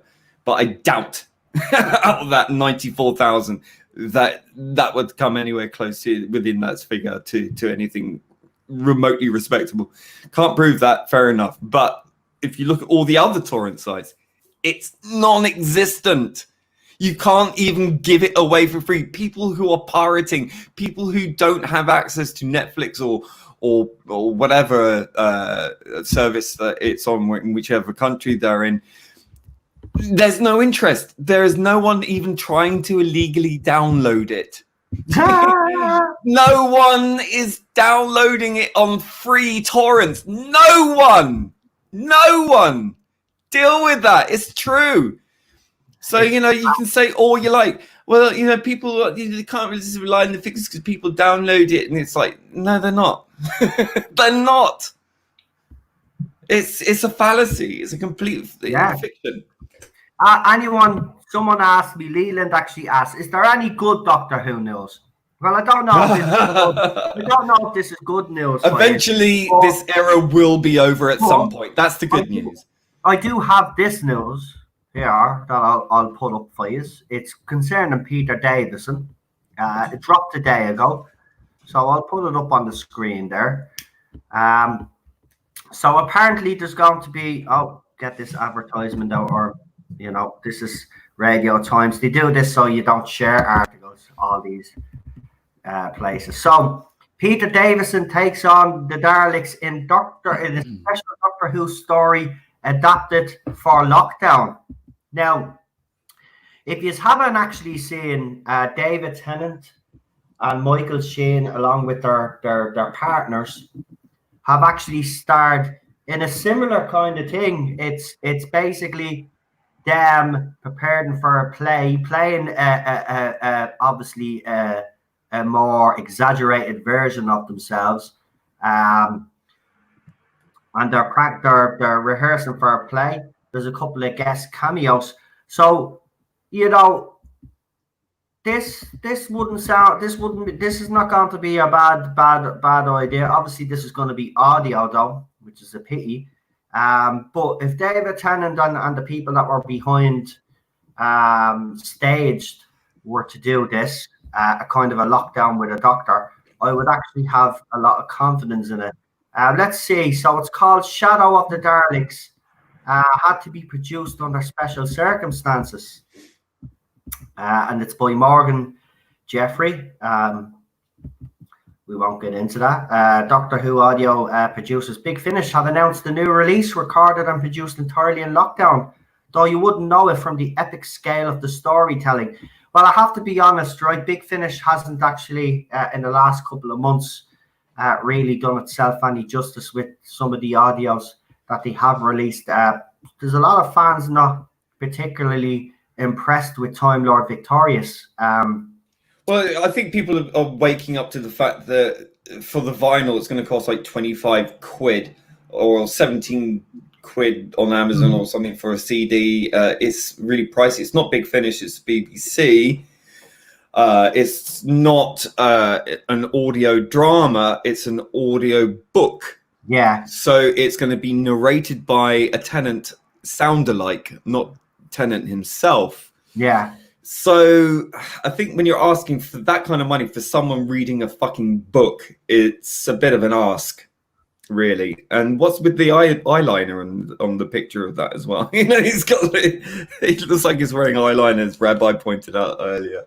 Yeah. So I thought that was quite amusing. So maybe the bad Tennant. It's going to be split across 2 releases and will be available in late. Of course it is, because it's more money over 2 releases. Yeah. I mean, 25 quid for a vinyl. That's 50 quid for 2 vinyls, unless they release it as a double, which still costs about the same. Yeah, it'll contain 4 1-episode adventures. It's a cash grab. I think people are cynical of it. The Daleks, right? Do we really need to? Well, that's the one with the picture of Peter Davison recording in his cupboard or something, which had like the TARDIS roundels on the inside. I thought that was sweet. You never know. This one could actually be good. It might be. I mean, we'll have to wait and see. I mean, someone's going to review it. The cover looks amazing, except for obviously the logo. Well, yeah, I think that puts a lot of people. Though, I have noticed Big Finish is kind of using the colours that they kind of use for the show. We've got these purple neon and blue neon kind of artwork going on. So this is a bit like my line with the shows. This is a bit like my title intro. The colours. I wonder. No, your one is good. Your one is good. Listen, this could be good. Good. I mean, Nicholas Briggs is voicing the Daleks. It does actually have Peter Davison in it, so this actually might be, and that'll be the. Oh, that's the second cover. So that's what the second cover is going to look like. Actually, that's pretty good, isn't it? That is good. Yeah. I will say. Is it? I think his name's Lee as well. The artist at Big Finish. He's really, really talented. It's really good. Oh my God! Radio Times podcast. Should there be less Doctor Who in 2021? Yes! Should be no Doctor Who in 2021 until they sort this shit out. God, stop it before it gets worse, for crying out loud. Please, just protect our fucking beautiful IP, this wonderful show that's been around for so long. Don't let it be destroyed in 3 fucking seasons. Stop now. It's bleeding to death. Daniel said he's going to buy. That's what I was going to actually ask you, Daniel. Were you actually going to buy? So you're going to review it soon. So I think, Daniel, I'd actually say to people, if you're having doubts about buying this, why not wait until Daniel actually does his review of it, and then actually see them by Daniel's review. Do you think? Because you know Daniel will give it to you straight. He won't bullshit. So why don't you just check out his stream when he does get it? So he says he's buying, which he will. He'll get that and all, and he will review it. I'm pretty sure of that. Michael Richardson's asked if he blocked him out. I suppose it was the person who was having this debate about people downloading Doctor, yes, of course he blocked me twice.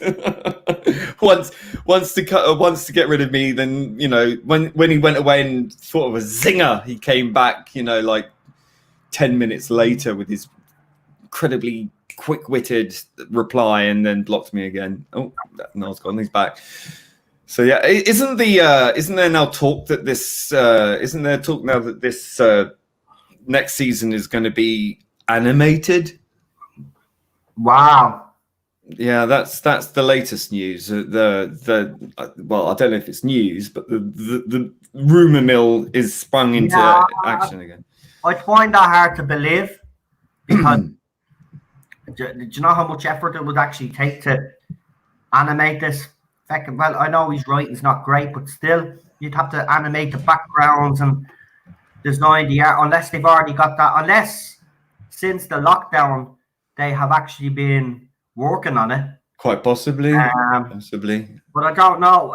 Well, would you just watch if it was animation, guys? It would be, well, I mean, there's a plus and a minus. The plus side of it would be we don't have to see her real scraunch face anymore. Right. The other thing would be it would just be even more cartoonish than it already is. It's already a fucking cartoon. Yeah. Except it's not funny. It falls flat fucking time and time again. I mean, it's like, look, I love humor in Doctor Who. Tom Baker, that's why Tom Baker is he is my favorite Doctor, because he's funny. Yeah. He's off the cuff. But he balances it with serious menace and mysteriousness, mystery even, and gravitas and authority and da-da-da. And she has none of that. She really fails in everything that she touches with this show anyway. I'm not slating her as an actor in anything else, but she's just horribly miscast as the Doctor. And I think anyone who says that she's a great Doctor doesn't understand the Doctor. Exactly. They may say they do, but I'm sorry, no. And I think 7 million other people feel the same way, quite honestly. Actually, something that did drop 3 days ago that kind of went under the radar. Stephen Moffat is obviously still on social media. Not on social media. Because he's been dropping, 3 days ago, he dropped Matt Smith getting his costume fitting. But I did actually want to see, it is interesting that they're doing it. And I know it was the anniversary and stuff, and they do little stuff like this. But just forget Delgado's birthday. Yeah. But here's the thing. Again, I keep saying this. The HBO Max video has seemed to open a lot of eyes. And there's a lot going on in that interview if you listen back. Listen, Matt Smith did not bring up the fact that there was no Christmas special anymore, right? He didn't bring that up for no reason. He brought it up for a reason. There's definitely an attempt, I reckon, by the other side that claim to love it. But I think they definitely want David Tennant, Matt Smith, Steve. Look how much reverence. Look how much. I actually think they are pissed off there isn't a Christmas special. And I think they do believe it has harmed. Yeah, of course it has. It has. Yeah. Not only that, but they showed such reverence for the show and understand.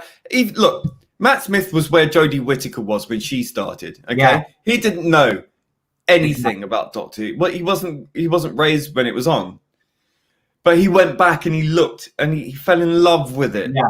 He understood it. He picked a Doctor that he most admired, which was Patrick Troughton, and he grew to love it. He embodied that role. He understood the role. Jodie Whittaker, when asked about these things, she couldn't. I mean, like, who would you bring back from the past? And all these questions that were the other two actors managed to easily answer because they understood it. One was a fan, one was a normie who became a fan, and Jodie Whittaker hadn't a fucking clue. She didn't know anything, anyone, none of them. She couldn't even fucking remember the name of her own show that's coming up in fucking whatever it is, the 1st of January. She did say Arthur Duval, but the reason why she chose Arthur Duval is because she worked with Arthur. He was a safe choice for her because she worked with him on Broadchurch. The interesting point, and I think it was for Matt Smith, he said he wanted Billy Piper, Rose Tyler. He always wanted, wasn't it Rose Tyler? But I think David Tennant, who did he say he wanted to? The Brigadier. The Brigadier. And yeah, that's who he wanted to work with, was the Brigadier. Truvian. Yeah. Yeah, but I've invented a new word. Truvian. Yeah, but even the way they talk about it, you can still see, even after this long and not playing the Doctor, those guys are still madly in love with that show, and are proud of what they done. I think they both missed the role. I think particularly Matt Smith regrets leaving when he did, because things haven't really worked out the way he had hoped. No, he did well in The Crown, though. Yeah, but I mean, he wanted Hollywood, and he didn't get it, and that's Andrew Garfield's fault. He gave him. I mean, his first fucking role or something was supposed to be in Star Wars. And they cut him out. I know, of his character, and then he ended up on the editing floor. It was the same with Terminator Gen Z. They had him in the movie. He was supposed to have a bigger role than what he actually got, and then he ended up being on most of the snippet floor, and then he gets a little part right at the end. Right, and he was actually good, and I have to say, scenes in that are actually quite good. The movie is not the greatest Terminator movie, but compared to Dark Fate, I'd take that movie over Dark Fate any time. I'm being honest with you, I would. He should have got so much better. So much better. One of these movies that I know is crap, but I have a soft spot for just some weird reason. The nostalgia of having Arnie back in the role. I did like the fact that he was called Pops. I did like the fact that they did try to turn John Connor, into the villain. I did like that twist. It just didn't they just didn't quite pull it off. I don't understand why they didn't use the actors that were still alive, especially the actor that played the T1 the T2. I think the Terminator franchise was a one-trick pony. I think they should have stopped at Terminator. Terminator 2 was good, but it sort of became a victim of its own success. Yeah. Same with the Alien franchise. They can't seem to get it right. I don't understand how they can't get it right. Look, simple. Alien invasion. Fucking what is there? What is so hard to work out here? I mean, that's where it was heading in the last proper Alien movie, which was Resurrection. I mean, okay, not a lot of people like that film. No, you don't. I kind of did. Weirdly, I understand. I perfectly understand why people don't. But I mean, look, it was going to Earth. They were going to go to fucking crash land on Earth. Yeah. Perfect opportunity. She could have been impregnated, or she could have whatever. She had sex with the fucking alien. She produced it. Who's to say that something couldn't have been contrived, that she didn't start some sort of alien invasion? That perfect. I don't know. I should be in charge. Oh dear. Well, this is what the new director had his plans. That's what was going to happen for Terminator 5, for Alien 5, which was going to be produced and directed by the director that did District 13. Or District, is it District 14? Yeah, and did that was one where Sigourney Weaver was really interested in coming back to the role. Now they've done a new script, and she's not that keen. So why didn't they just stick with the one that she was keen on? Because, I don't get it. Because Ridley Scott in all these, not Ridley Scott. No, it is Ridley Scott. No, yeah, it is. Why am I getting confused? Yeah. See, this is what happens. You get these old guys, and no disrespect to them. It's not ages they're at, but they try. They know that their time is nearly up in Hollywood. They've had their successful career, but it's never enough for them. So, well, they think they can sort of get away with what they want to do. Spielberg and him do now. If they're going back to old projects that were successful and thinking, okay, I can add to this now, right? But then what happens is you get what Ridley Scott did to the Alien franchise with Prometheus, and then he followed it on with David's Covenant. That's what I call it. I don't call it Alien Covenant. I still haven't watched Covenant because I couldn't get over the fucking whatever it was, the last one before. This is what you need. This is what you fucking need. Hated it. I nearly walked out. This is what you need to know. God created robot. Robot created, or android created alien. That's all you need to know. Yeah. The alien law is destroyed, right? So don't watch it. It ruins it. And by the way, there was a scene in it. I remember when the trailer dropped, and we spoke about this movie before on the live stream, and I said it. My brother, I remember saying, I remember this. He said to me at the time, "I don't like that shower scene. It looks a bit too cheesy." Right? And I was like, "The rest of the trailer's fine." It did. The rest of the trailer looked absolutely amazing, except that scene didn't sit well with him, and that always stuck with me. And then when the movie came out, and I finally did, and I have to admit it, when the movie came out and I saw the backlash, I thought, right, this is one movie where I can't listen to the backlash. I need to watch this movie myself because I am an Alien fan.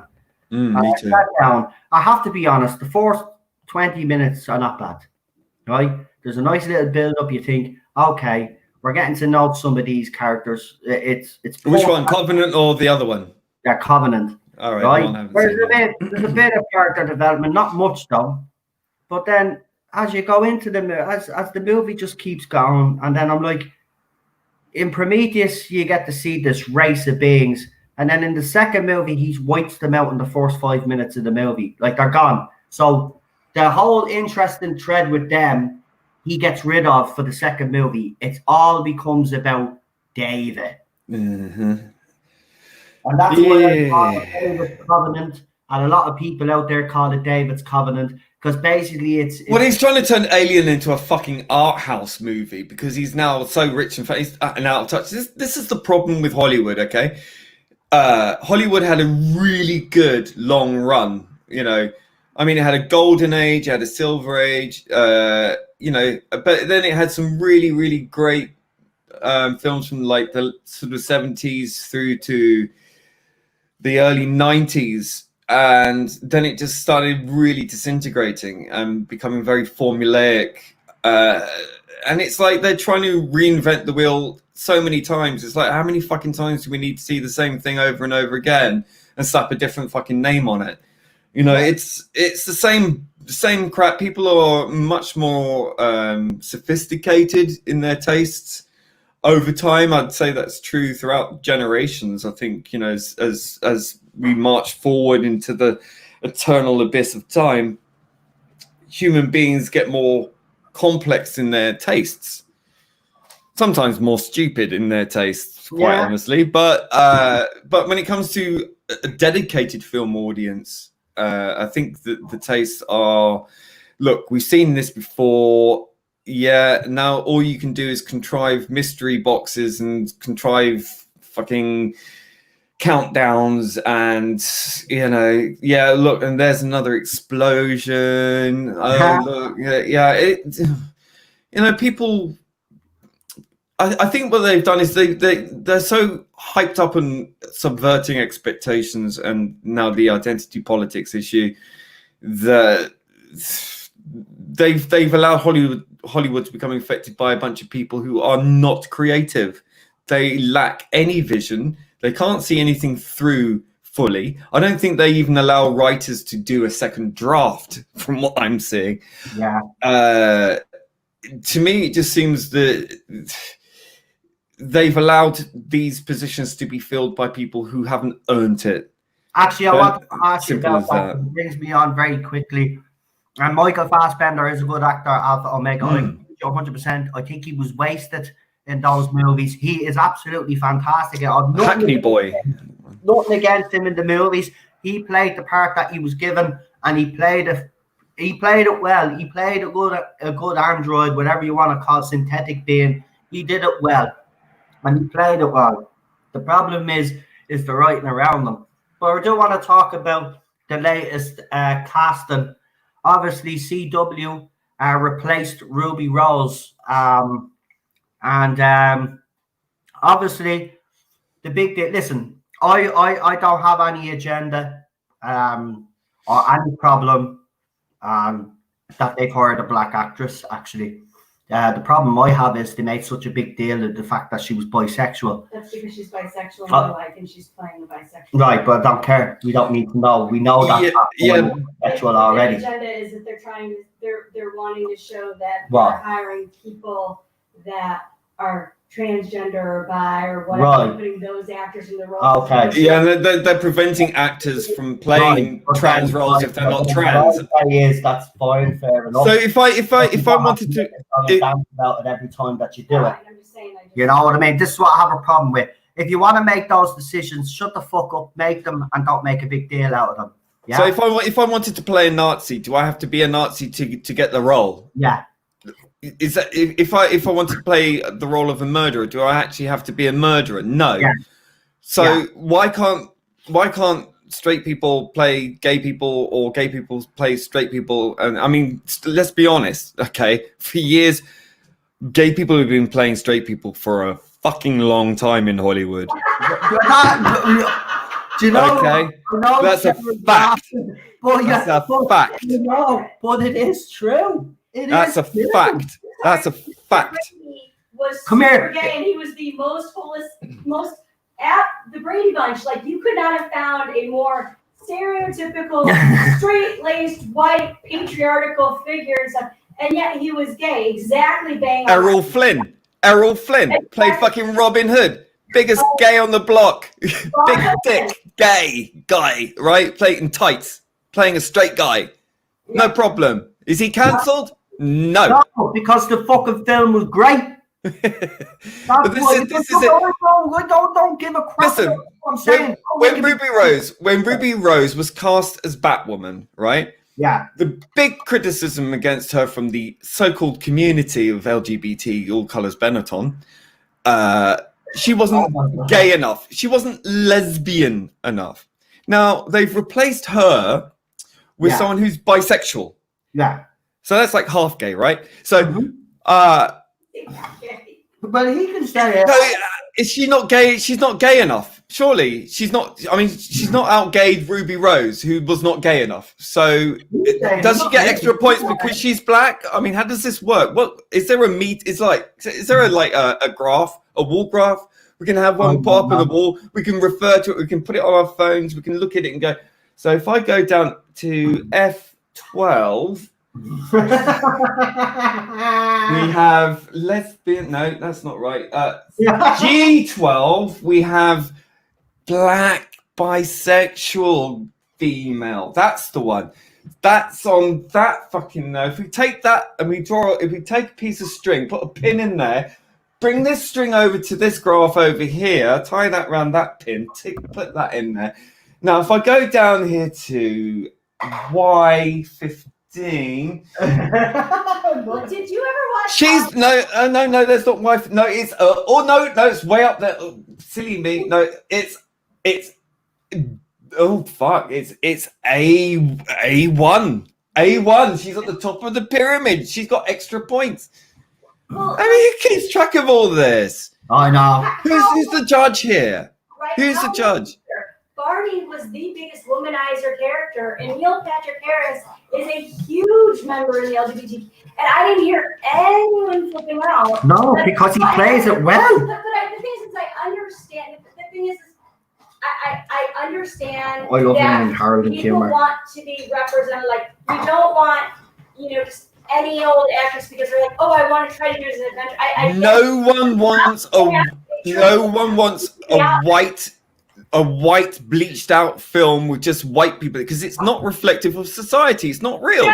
We know that. We understood that. No one's denying that. No. We agree with that because it would be fucking ludicrous. We suggested Julia Roberts play Harriet Tubman back in the day. I mean, that shows you just how ridiculous things are. No one's asking to go back to that. No one is. But I think the thing as an actor is you should be whatever you are. If you are a good actor, you should be able to convince somebody that you are that person. Because I'm sure the people that play Hitler in movies aren't really hoping. People are like, God, I really hope they think I'm a Nazi. Exactly.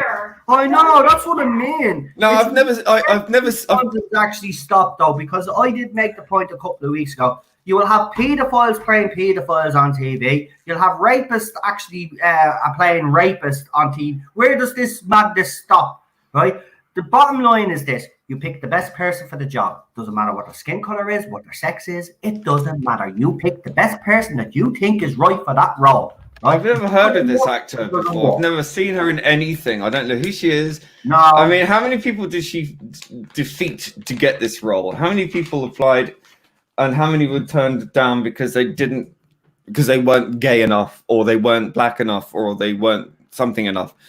It's like, what about the acting talent? I don't know. I mean, if she was very good, why isn't she already successful? I mean, she's stunningly good looking. She's a beautiful looking woman. She is. I don't know her acting chops. All I know is I saw her, the very first person I saw react to this on Twitter was a black YouTuber. I can't remember his name now. He was on Friday Night Tights. Yeah, I don't think he was impressed. He was saying she played a token character before in something else, and that's the only thing she was been in. And he says that she's been tokenized here again. And I agree. I don't want to be like, if I was an actor and I was cast purely because of my sexuality, I'd be like, well, what about my acting talent? Yeah. That would fucking knock my confidence, because it would be like, am I here because I've earned it, or am I here because I checked them? I wouldn't feel validated for that. I'm sorry. No, I'd have more self-respect than that. So, I mean, good luck to her. I mean, I have no problem with it. I think she's a good actor. Good on her. I think she looks great. I think I mean, it's nothing to do with anything in the comics. Fair enough. Doesn't have to be. I mean, we've had a black Green Lantern. We've had a black Spider-Man. Yeah, apparently now in one of the, but I haven't seen all the Batman animation movies, but as you know, I have been watching them. But apparently in one of those animated movies, I don't know if it's true, but apparently there is a Catwoman, Young Ripper, thank you, African American in it. So, look, again, I've no problem. But the thing is, they made such a song and dance about our sexuality and stuff, and just okay, you cast someone great. Now, just get on with the story, But apparently, there's a couple of YouTubers that I've seen already. Apparently, some of the stuff is being leaked of what's going to be going on in the second series, and it's supposed to be worse than what they produced in series 1. So just because they've changed the actress, the writing still sucks. The production still sucks. Your sets are unsafe. People are fucking getting killed, or fucking having their backs broken, or nearly having their backs broken. Yeah. It's a shit show.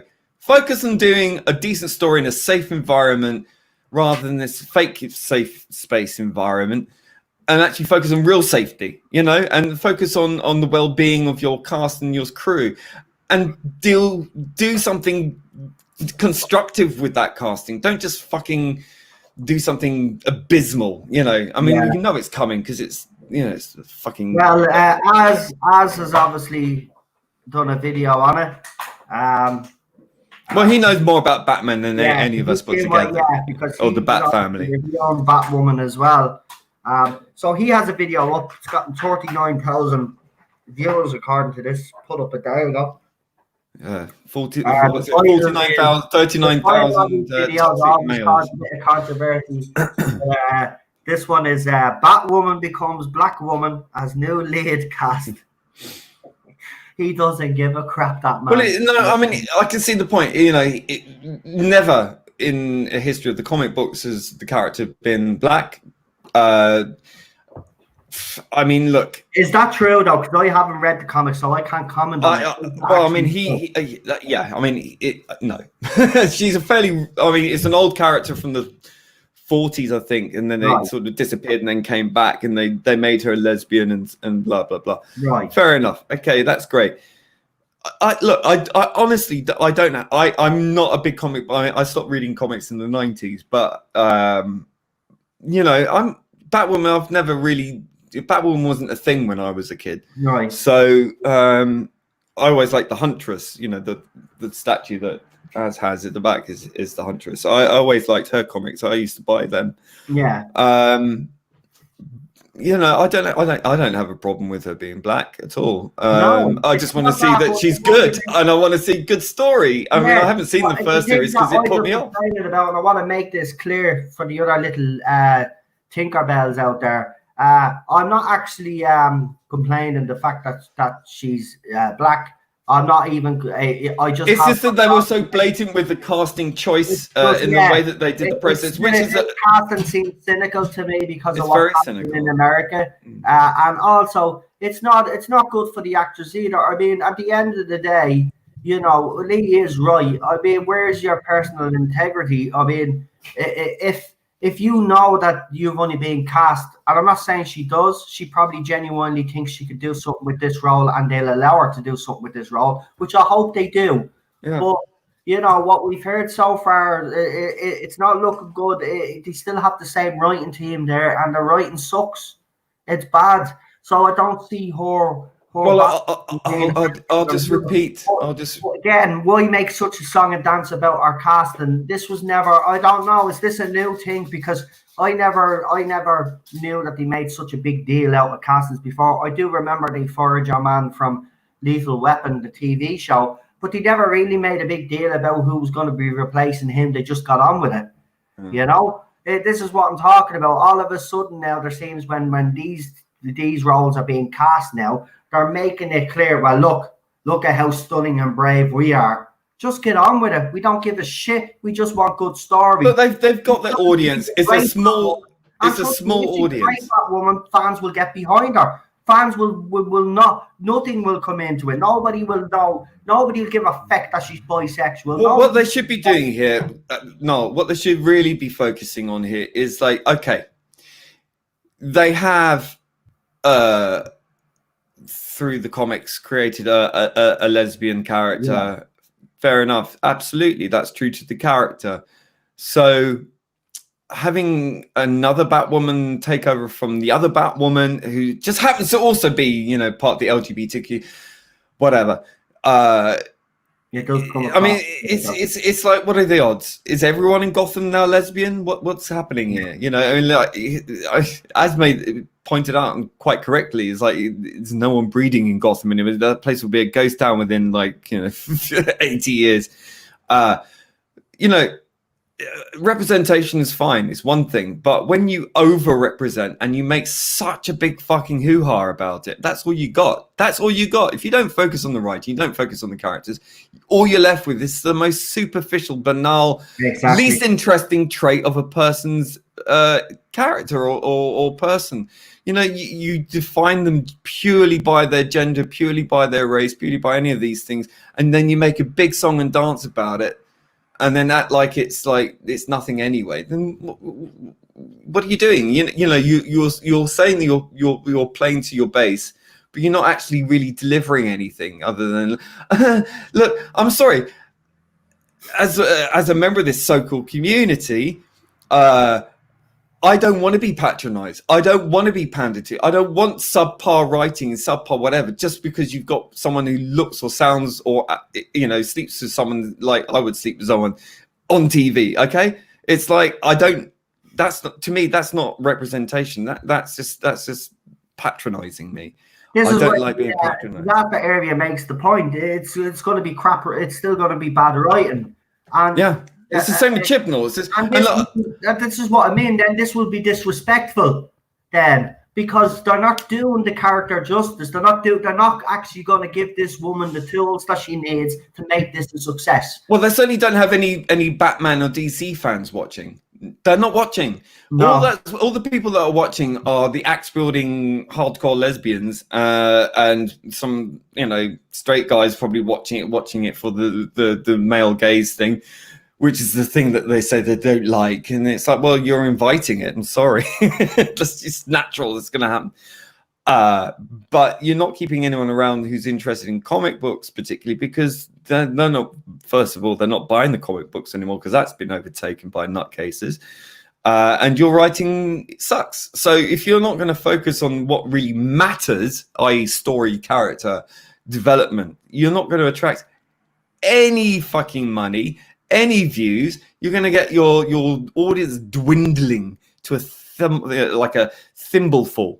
It's embarrassing, and you're doing it for all the wrong reasons. And you say you want to be inclusive, but you're being exclusive to absolutely everyone. It's not inclusive. All it is a little in club, little clique. That's And it. you're keeping every other fucker out. Yeah. Because you're not including straight people. You're not including white people now because they're demonized, as the big bad. And it's like, it's getting a bit boring. Like, look, okay, we understand there's a lot of historical things that need to be redressed, but you don't redress it by overcorrecting. That's not progressive. That's regressive, and you're just reducing everyone down to the most banal, least interesting trait of a human being, and it's really disrespectful. It's disrespect. I feel disrespected because it just feels so cheap. It's cheap. It's very cheap. It's like a straight to video kind of gay romance video that you might pick up in a dodgy video place in Soho or something. It's like soft porn. It's so dated. It's like something from the fucking 70s. It's so tedious. But I'm going to quote Terrence Dicks, the famous writer from Doctor Who, of course, and I think this applies directly to Doctor Who as well as it does to Batwoman or anything else for that matter. And it says, and I'll say this again, if you're concentrating on putting across a political message rather than on doing a good show, I think there is a danger that the show wouldn't be as good as it could or it should be because you are not looking at the right aims. It's self-explanatory. I mean, think about it. This guy was not a stupid fool. This guy was an intelligent man who wrote, like, he could write the script off and done. Instant classic. This guy knew what he was talking about. He wrote for decades. He's a successful writer. He was someone who could pull a script out of his ass instantly on a dime. Up against the clock. Boom, there's the script on time. Get on with it, and always entertaining, always thrilling, always involved. Great characterization, great plot lines, not simplistic, just the right balance and entertaining, witty dialogue, everything, pacing, all of it, all in there. If you don't give your actors anything to hang their talent on, if they have any, you're not going to get anything out of it. It's just like watching the dog slowly decompose in the fucking gutter. It's like watching maggots forming. It's a dead corpse before it even springs to life. It's just gone. You've killed it before it begins. Yeah, you have. The BBC will regret what they've done. Well, I think not just the BBC. This is endemic across the board, across all the media, all the films, all the TV shows, all the music, all the everything. It's infected. It's rotten to the core. It's and they think they're the good guys. They think they're being virtuous. They think they're being inclusive. They're not. They're just being manipulated by a bunch of crazy far left lunatics who are manipulating the media to cast a narrative, to demonize one group above all others, and to celebrate really the worst aspects of people like me, for example, like the LGBTs, because you're not pulling the best talents out of it. You're just saying, well, we can do what the fuck we like now, so we don't have to really think about it. Yeah, honey, let's just put on a TV show. Okay, let's go. Hey, look, I'm Batwoman. Look at me, I'm Batwoman. And so, oh, you're so stunning and brave. And it's just like, over. Roll the credits. Fucking collect your fucking $200, and it's so fucking boring. There's no thought, there's no process gone into it. It's just like, yeah, okay. So what happens now? Is that it? That was it. That was 18 fucking episodes of nothing happening. Something that's just like, yeah. It's the same with Picard. Why? We were reviewing Picard. Same thing. These guys just didn't understand the character that they were writing. All they want to do is say, middle-aged white men, you're the bad guys. Look at how wonderfully powerful we are by being complete bitches. Oh yeah, that's not strong and independent. It's like, no, you're just being a shit. Yeah. You know, and making Picard apologize for just being him. I know. For all the things he's done for the you know, the Federation. Is there like that lockdown story as well, where Jodie Whittaker's doctor goes back to the family of blood, the little girl, and basically apologizes for what the 10th Doctor had done. Let the little girl out, but you know, the toxic family, the nuclear family, the mother and the father, you know, fuck them and fuck the boy. We just let a murderous little girl run loose. Yeah, she's fine because she's little and she's a girl and she's gonna grow up to be like the Doctor, because she's like, the Doctor's amazing, she's the best. Yeah. So she's gonna be the bestest ever. Yeah, studying in Brave. Yeah, she ain't no Karen. Yeah, go girl! Snap, snap, snap, turn on hill. Oh yeah, bitch. Oh yeah. Oh, I swear, this show, the fans, madness. I mean, like, if anyone, I people can't see through that. Really, you can't see through it. You can't see how manipulated. Of course, I don't know. These people are chicken shits. These people know. Look, it's these YouTubers. I don't know that. I don't think they do know. I think they genuinely believe that they are the right side of history, that they know better than everyone else, that everyone else is wrong, and that they are going to be in charge one day, and they're going to kill us in our fucking beds. They'll never be on the right side of history. Because they don't understand. They've been brought. I mean, we're talking now like a generation or 2 generations that have now been so brainwashed by the education system in this country and in America, particularly in the Western countries. You don't see this anywhere else. You don't see this in Japan. You don't see diversity in Japan. You don't see it in fucking China. You don't see it in the Middle East, except in maybe Israel.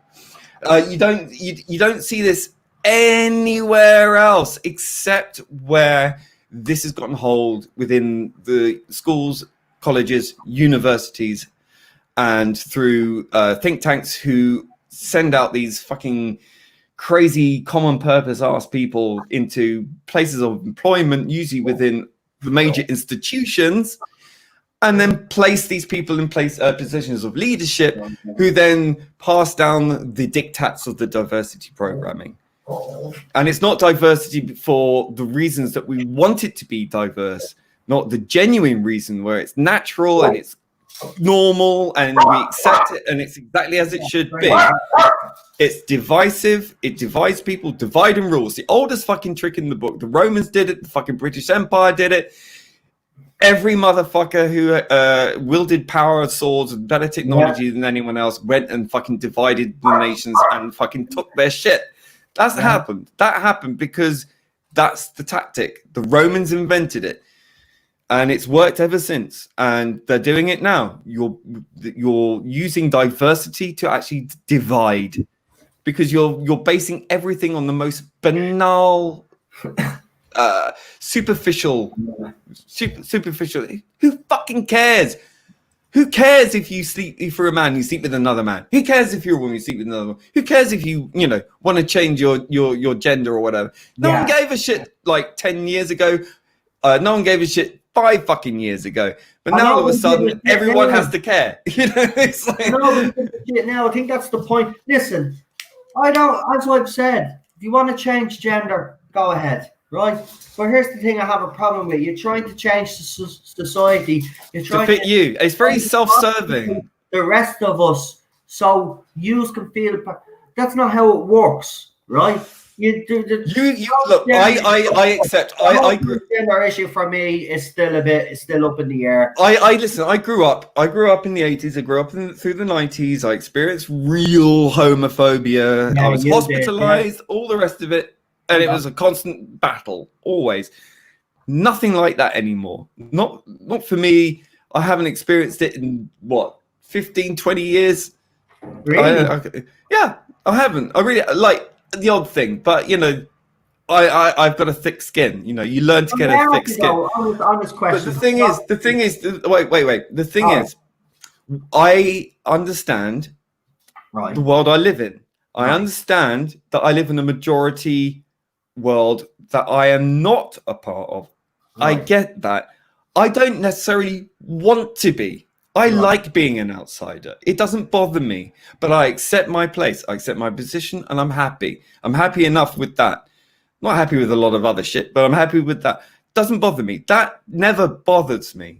Right. Never has. And the thing is, if you can't accept that you live in a world where everyone pretty much has one goal in life, to get married, to have kids, and to have a family, and to produce the next generation, and so on. That's what the human race needs. Now, this kind of, you have to accept and adopt this LGBT plus blah, blah, blah diversity thing, and that it's the most important thing ever, and you must respect us and legislate for it. What you're doing is you're creating a wedge between you and everyone else. You're not helping your own cause, because what you're doing is you're creating division. And this is where you're being manipulated, because you're creating a division. It's going to come back on you. It's going to come back on me. I didn't ask for this. I was happy enough. You've made it worse for me. I don't want that. I don't need you speaking for me. I don't need a fucking rainbow flag to speak for me. I don't want anyone speaking for me. I speak for myself. And I tell you another thing. You need to accept that you are a minority.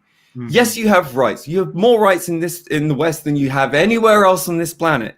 You don't know how fucking lucky you are. There are people being hanged, stoned, thrown off buildings in places. You never fucking say a word about it. Never a fucking word. So don't fucking tell me that the Western culture is the most evil thing on the planet, because you haven't fucking traveled. You haven't lived.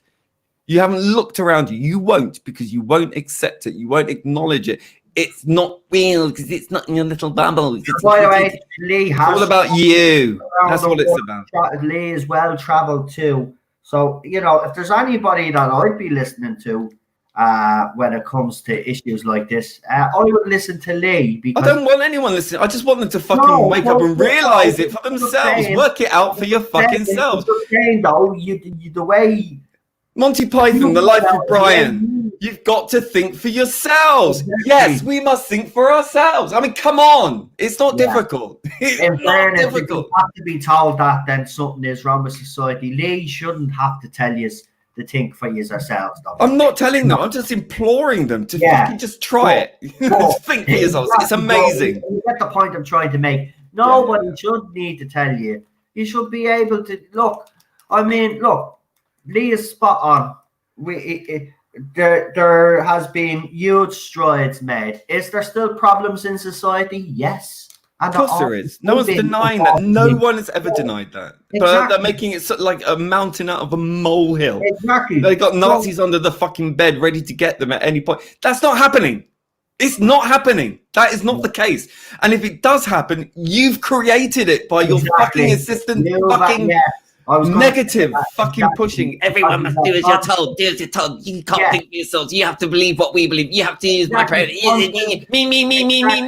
You keep putting that message out there, and you keep telling people this. Then obviously, you grow us apart, and then he's become a bit of a cult. He's become a bit of a you don't win allies and friends by dictating to them what they must think and feel. You have to have an open and honest dialogue. It has to work both ways. You have to be honest about it. You have to come to the table with respect for each other. You have to understand that you're never always going to agree, but you must always accept that, and you must always say, look, I've made my case.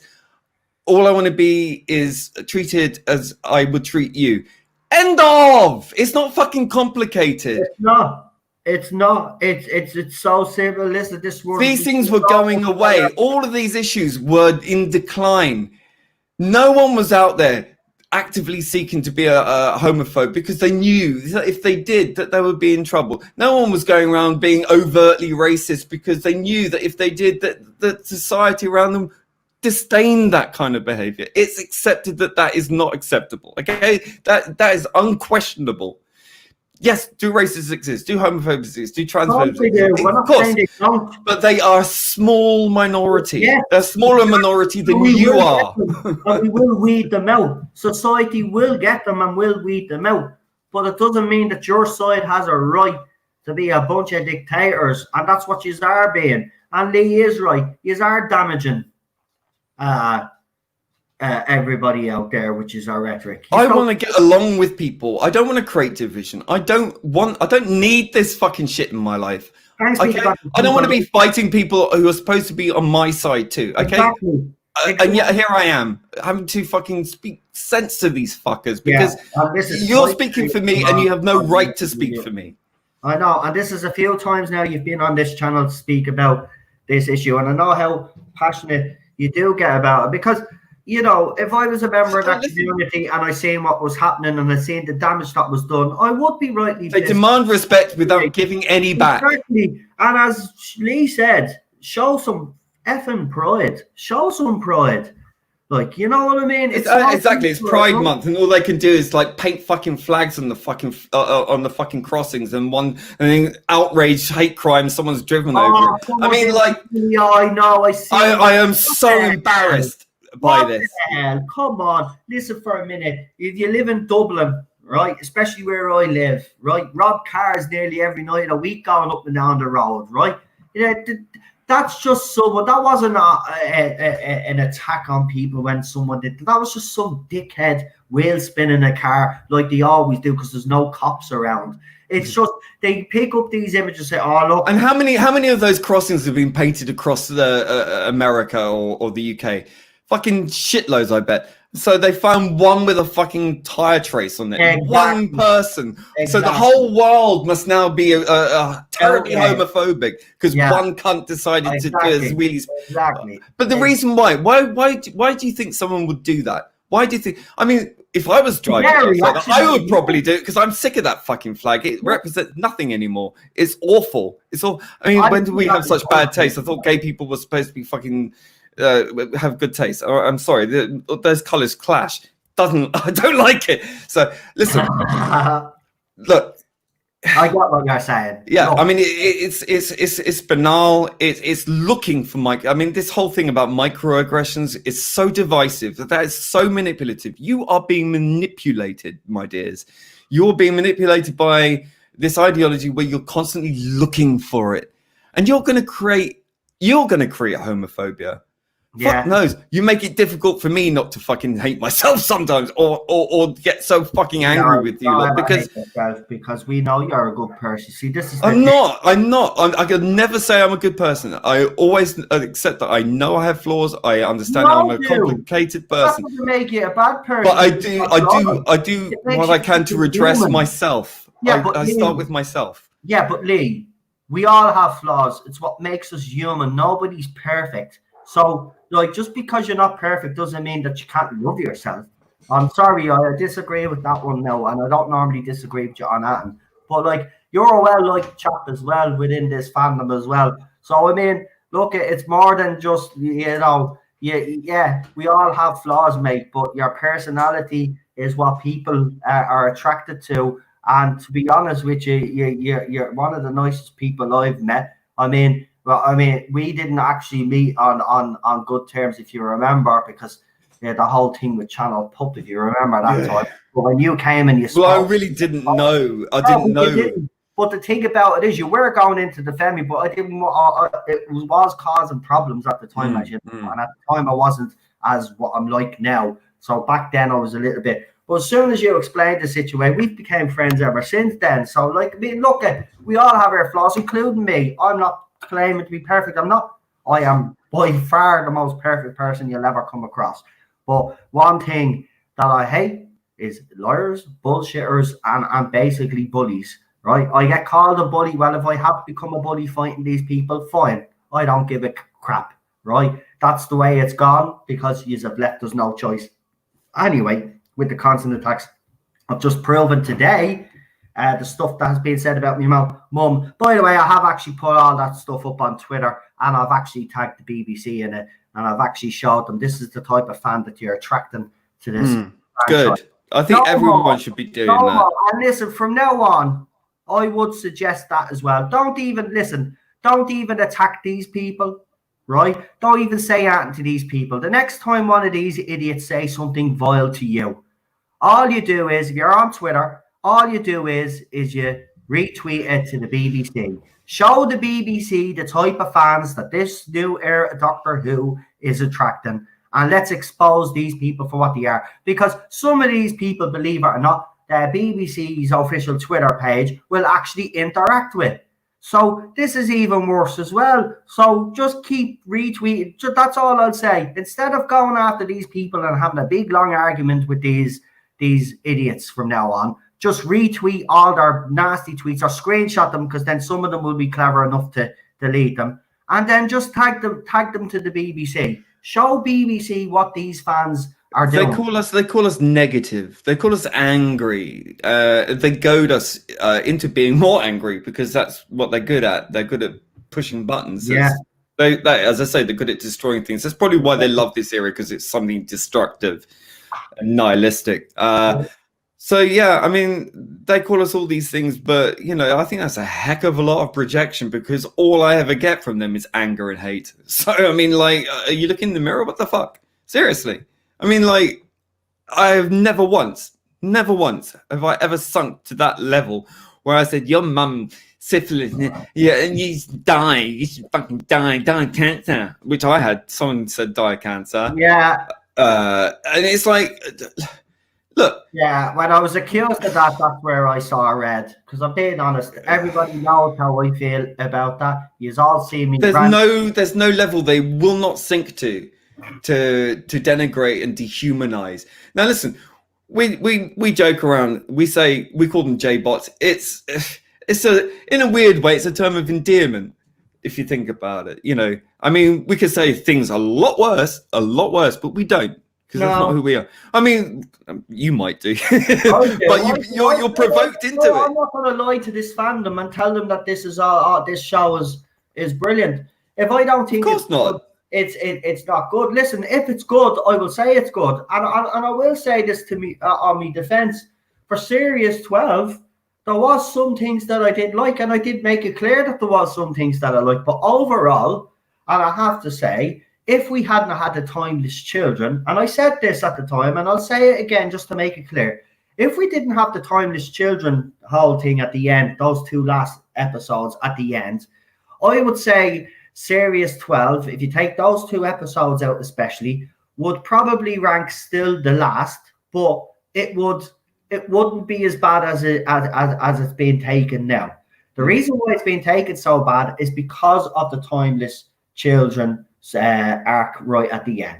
Now, bearing in mind that episode was the lowest rating, and it's probably lower after Series 12, but compared to Series 11, it was an improvement on Series 11. But he ruined all that with the last two episodes. The last two episodes, he destroyed canon. I'm sorry, well, he destroyed canon in a 2-minute scene, as Lee always points out. It was a 2-minute scene. He destroyed canon in 2 minutes, right? You cannot do something that big and expect there to be no backlash. It's not even just the fact that he did it. It's how he did it. It's how he did it as well. Yeah, it's how he did it. How he did it as well. Exactly.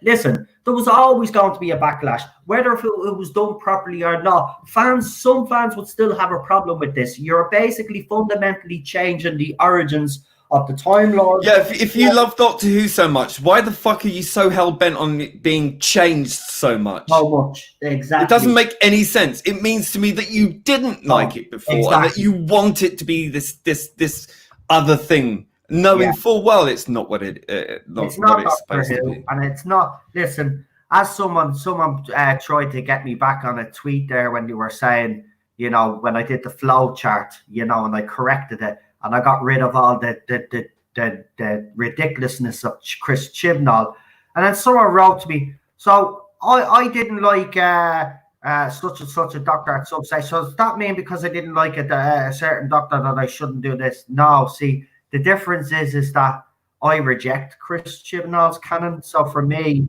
I don't actually believe that the other doctors exist that he has created. Whereas, okay, for example, he said he wasn't a fan of Peter Davison or something.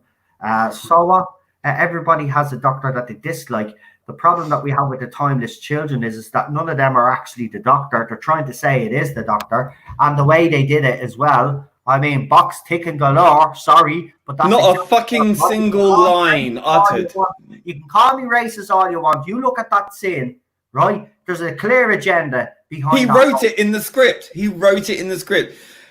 And and then we see this cute little black girl. Yeah. I mean, it's in the script. I mean, look.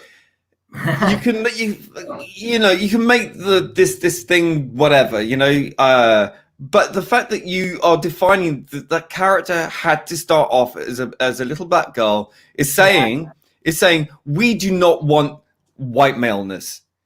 Exactly. We want the Doctor to be inclusive for everyone by undermining the entire character. Exactly. Sorry, it's not racist to point this out. It's simply he's the racist. Well, he's a racialist, not racist. Racialist is someone who defines someone by their race. Yeah. Okay.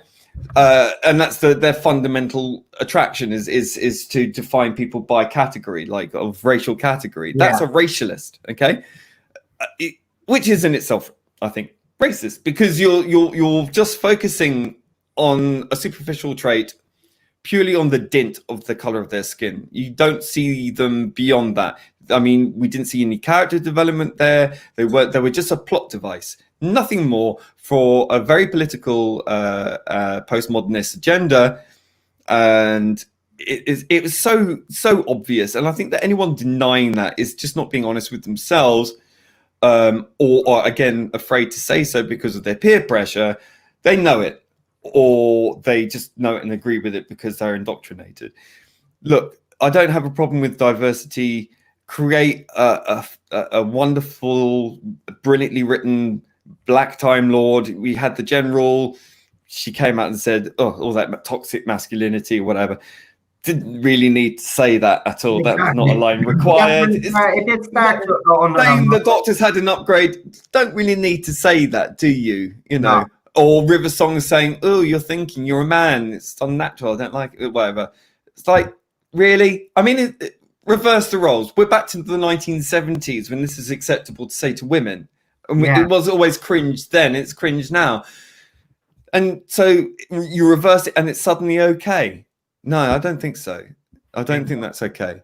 Well, listen, we could go on about this for the whole night, but I just did want to highlight a few issues that have been going on the last couple of weeks. Listen, this certainly won't be the last stream on this subject. So I will say to people out there, if you are getting sick and tired of this whole conversation, and hello, Blue Hoovian, we will have other stuff on the channel as well, but this is not going away, folks, and this is the reality. I'm sorry, but things like this must be highlighted, the behavior. If you're going to misquote someone's tweet or lie or be stupid enough to actually make yourself look stupid, which some have in this fandom, death threats. I'm sorry, it ends there. It stops there. Or you're going to say that my mum has this, that, and the other. Well, then, I'm going to do what I do. I'm sorry, it's not. And as I said, that stuff is up on Twitter. We'll be. And these people consider themselves the morally superior people. Yeah. They consider themselves the moral high ground people. And now, here they are issuing death threats, death wishes, wishing that your mother had syphilis. I mean, fuck off, really, seriously. Listen, you're not moral at all. Me and he will make this clear, though, and I'll make this clear, and I swear, you have my word. If I find out that anybody in this chat or that has watched this stream later on has gone into these people and said something to them, I'll be very disappointed and I'll have to remove you. Don't go after these people. I do not want you to. It's not worth it for a start. What I'm gonna say to you is this: if you do receive any vile stuff like I've received, as I said, screenshot it, send it to me or Lee if you're not on Twitter, and we will throw it up and make the BBC aware. That's the best that we can do. We have to expose this behavior. Listen, they think they're all smart and mighty and are on the side of justice when they get away with it continuously because no one is saying anything. No one is saying anything from the BBC to stop this. No one is speaking from Doctor Who to stop this. They all talk about fucking unity and bringing in the fandom together. And what they mean is to bring the right fandom together, not us. And it's like, excuse me, we're being told that we should die of cancer, that, Noel's mum has got syphilis or something, dehumanized, inclusivity, altogether, fandom. Remember us, the people who kept the show going for 40, 50, 60, whatever years plus. You know, us. Remember the one that buys all the stuff? Us. You know, you talk a good game. You talk about mental health in your little show, right? You talk about fucking cancer in the little show. You talk about all the issues in your little show. But you don't give a fucking real life because you're not saying anything. Exactly. Fucking BBC, fucking stop this. You can do that. You can put out a fucking tweet. You can put out a fucking message. You can put out something to say enough is enough within this fandom because you're letting these fuckers get away with it. And it's not acceptable. I accept that the things are said from both sides, but a lot of this is coming from them, and a lot of it's coming from these Jodie fans who are the most vile fucking people I've ever come across online, who wish this kind of stuff from people. It's not okay. I know. And you have a responsibility. Exactly. You've created this division. You fucking fix it. Exactly. No, you're right. You're absolutely right. They have the power to solve all the ideology in the fucking world, and you want to bring the fucking world together in some fucking kumbaya moment. Well, here it is. Here's your kumbaya moment. Fix the fucking fandom and say to stop this shit from going on anymore. We've had enough. Exactly. You stop it. We have every fucking right. We pay your fucking wages, right? We buy your shit every fucking dime. I'm still buying your fucking shit. Yeah. And you treat me like I don't exist because you stay silent, BBC. BBC, I accuse you of fucking staying silent. I accuse you, Chibnall, of staying silent. I accuse all of you fucking people, Doctor Who magazine, for staying silent. Your silence is acquiescence to this behavior. You are complicit by your silence. You owe us because we have kept you going for fucking decades. You owe us. As simple as that. Yeah, okay, we're not asking for fucking much. We just want our fucking show to be recognizable, and we want you to stop supporting through your tacit silence this kind of behavior. It's not okay. It's not. When you fucking bleat on about mental health, but you stop, and then you fucking let this shit go on, and you say nothing, and you got fucking assholes like Benjamin Cook who you pay money to fucking attack fans. Constantly. Yeah. Someone who's got a fucking painting of himself as his fucking Twitter banner. And then when someone like Clive Swift dies, and what does he do for what's the thing when someone dies? You get they get it's a what you call it it's a not a statement, it's a memorial fucking thing. Someone in the chat, I can't remember. I was just so blind with rage. Yes, well, I'm not crying. No salty tears. Look, no crying. I'm just fucking. I'm so sick and tired of this shit. We got another twat. Obituary. Instead of an obituary, he chose look at my wonderful interview I had with him. It's like, you know what an obituary is, Benjamin. You got proof that I'm a racist. Oh. No, it's okay. I just want to. Just everything is just like, look. Prove that I'm a racist. If you can prove it, prove it. If not, but I mean, you know, if it's not one thing, it's going to be something else, and if it's not that, it's going to be something else. Goodbye. That's how we deal with them. Anyway, it's a eulogy, but Lee is right. Listen, BBC, you have a responsibility. You said review. They can stop this overnight, or at least the majority of it. Space for all. So I'll say prove it. Prove it. Space for all. Come on, then let's have it. Yeah, and Ben Cook is a man that has done a lot of damage in this fandom, and I know there's a lot. Listen, if there's anybody out there that is listening that has ever had any engagements with him and has managed to keep screenshots of any of the vile stuff that this man has said to you, again, that's another thing that you can send to me, Lee, or anybody else on this side of the fandom. They will make sure it gets to me. I want to see everything now. Now, I don't want. Some people will send me stuff, right? But I don't want that someone just called you an idiot. That's not. I'm talking about if they accuse you of something that you definitely can prove that isn't true. You know, if they slander you, basically like what they do with me, right? It's the death threats is another thing that they're famous at doing as well. Notice we don't go on to their tweets and send. Well, I don't send them messages. We don't do that. We don't message. We don't engage with them until they engage with us first. They instigate this every damn time, and then they twist it around. Yeah. Oh, we're the victim. Oh, you picked on the. Like, how can you tell if someone's a fucking teenager with like a stupid avatar? Yeah, exactly. And it's a fucking made-up account anyway. I mean, shit, man. What are we fucking psychic? I probably shouldn't say this, but trust me, you would know if I was bullying you, because like everything else that I am in my life, once I put my mind to something, I'm relentless, right? Like I've been relentless for 3 years, criticizing this crap ever since Jodie was cast. So if you think you know what a bully is, you don't, because I could turn into a bully. Try living in the 80s. And if I did bully you, trust me, you wouldn't be on the platform. You would be gone, because I would be relentless. I am relentless. These people would not have survived in the 80s. I swear to God, they would have fucking crumpled into powder. The 70s, for God's sake, even the 60s when it was a bit more relaxed, the hippie days, they wouldn't have survived. You're joking, man. People were intelligent back then, Lee. That's the problem. No, I mean, look, I'm talking about terms of homophobia and all the rest of it. You know, it was rampant. It was rampant. It was violent. It was very violent. It was a horrible thing.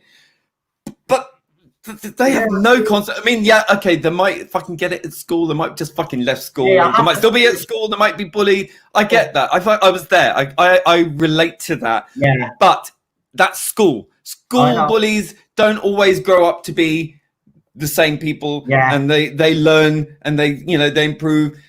But you can't remain spiteful forever. Yeah. You can't move on. Yeah. Move on. Exactly. Because the world isn't as fucking rampantly homophobic or racist or all the rest of it as you think it is.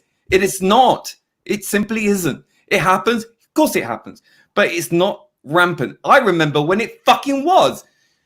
Okay? Yeah. I'm not saying we've never had it so good, but we've never had it so good. It's definitely a lot better. Exactly. Damn sight better. You're never going to erase it. You never are. You can fucking burn everyone at the stake as far as you're concerned. You're still not going to cure it. It's not going to go away. It's not going to go away like your gayness is not going to go away. See, some things are inherent traits. You can't help it. No matter, you might be able to brainwash someone. I mean, that's conversion therapy, right? So look, just fucking look. All that's important is you get on with your fucking life. Do whatever makes you happy, because I don't believe this is making you happy. I believe this is making you miserable. Just fucking get on with it. Don't interrupt other people's lives and interrupt the way they want to do things. Listen, if someone's a racist ass out there, fine. Listen, I'd rather have a racist, open racist. I'd rather have an open racist, because at least I know who the fuck they are. Like if someone is a racist and they own a shop, or if they're homophobe and they own a shop and I know that they're a fucking racist, I know not to go there. Exactly. However, if I go there and I don't know they're a racist or a homophobe and they act all nice to me, but behind my back they're like, I wish that fucker would die, I'm giving them money. I don't know. So you've driven it underground.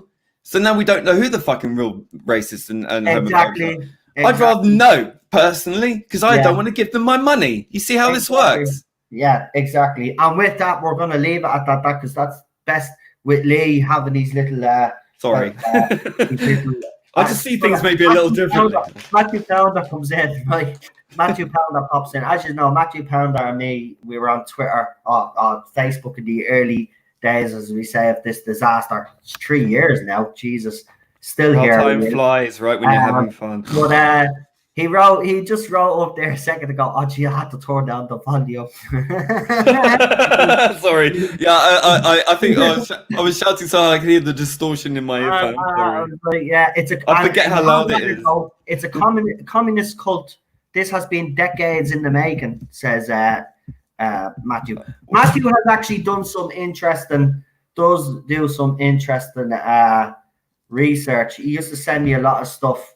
Especially as I've said before, we've had places like the Tavistock Institute, loads of think tanks. We've had Common Purpose that has sprung up more recently since the 70s, I think. So yeah, they've had lots of time to infect people with this. It's been in the academia, and then it's spread out through the institutions. And unfortunately, it's worse than Marxism. It's the worst of marriages. It's a marriage of Marxism with postmodernism, which are completely opposed, actually, because one's subjective, one's objective. Anyways, it's a long, complicated thing. But at the end of the day, they're not compatible, and that will lead to problems down the line if they continue to do what they do, because they'll find out that the hardcore Marxists will take them out when they're done with them, the postmodernists, and they have no idea. With that, listen, we could go on, but we're at the 3 hours now, so I have to call it a night. But just Lee, as usual, listen, mate, thanks for coming on and adding your got your back ear, adding your got your ear, got your back. Sorry, your voice on your ear, obviously, to this whole debate topic. I do find it funny though when they can't get you on the homosexuality. No, then I get called a racist because they can't get me on that one. Racist, so they go for the next available one. It's actually if they can't get you on that, they always go for that one with Julie, which is quite funny. But I don't care what fucking colour or race or sex or gender, whatever you are. I take you as I see you. I take you as I find you. I take you as a person. I'm like that with everyone I ever meet. I always take them as an individual. And that's the thing they can't understand. They don't understand individuality. They think individuality is a cult. Do you believe that? They think it's a cult. How can you be an individual and in a cult? Yeah, exactly. Work it out.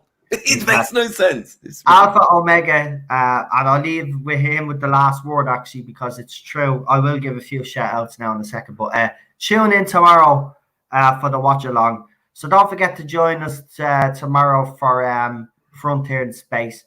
I threw the trailer up. Now I have the trailer ready for the girl in the fireplace. I have to throw her up. I know it's a bit late. Didn't we watch that one recently? I'm sure I remember we did a watch along because that was. I did a separate one, but this is part of the whole Series 2 thing that we're doing. So we're going to watch it again. So we have that, and I also have Rabbi is already chosen next week. So I won't tell you. I have he's already gotten the trailer ready. So I have the trailer. So I'll drop that trailer Sunday night.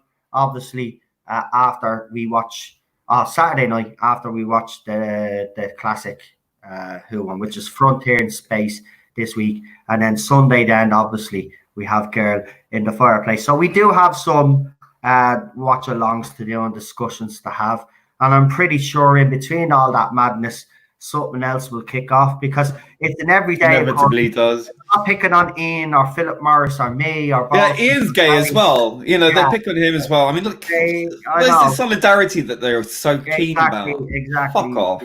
Yeah, exactly. And Ian is harmless. He's lovely. And he's the most sweetest person you can fucking come across. And why? Yeah, exactly.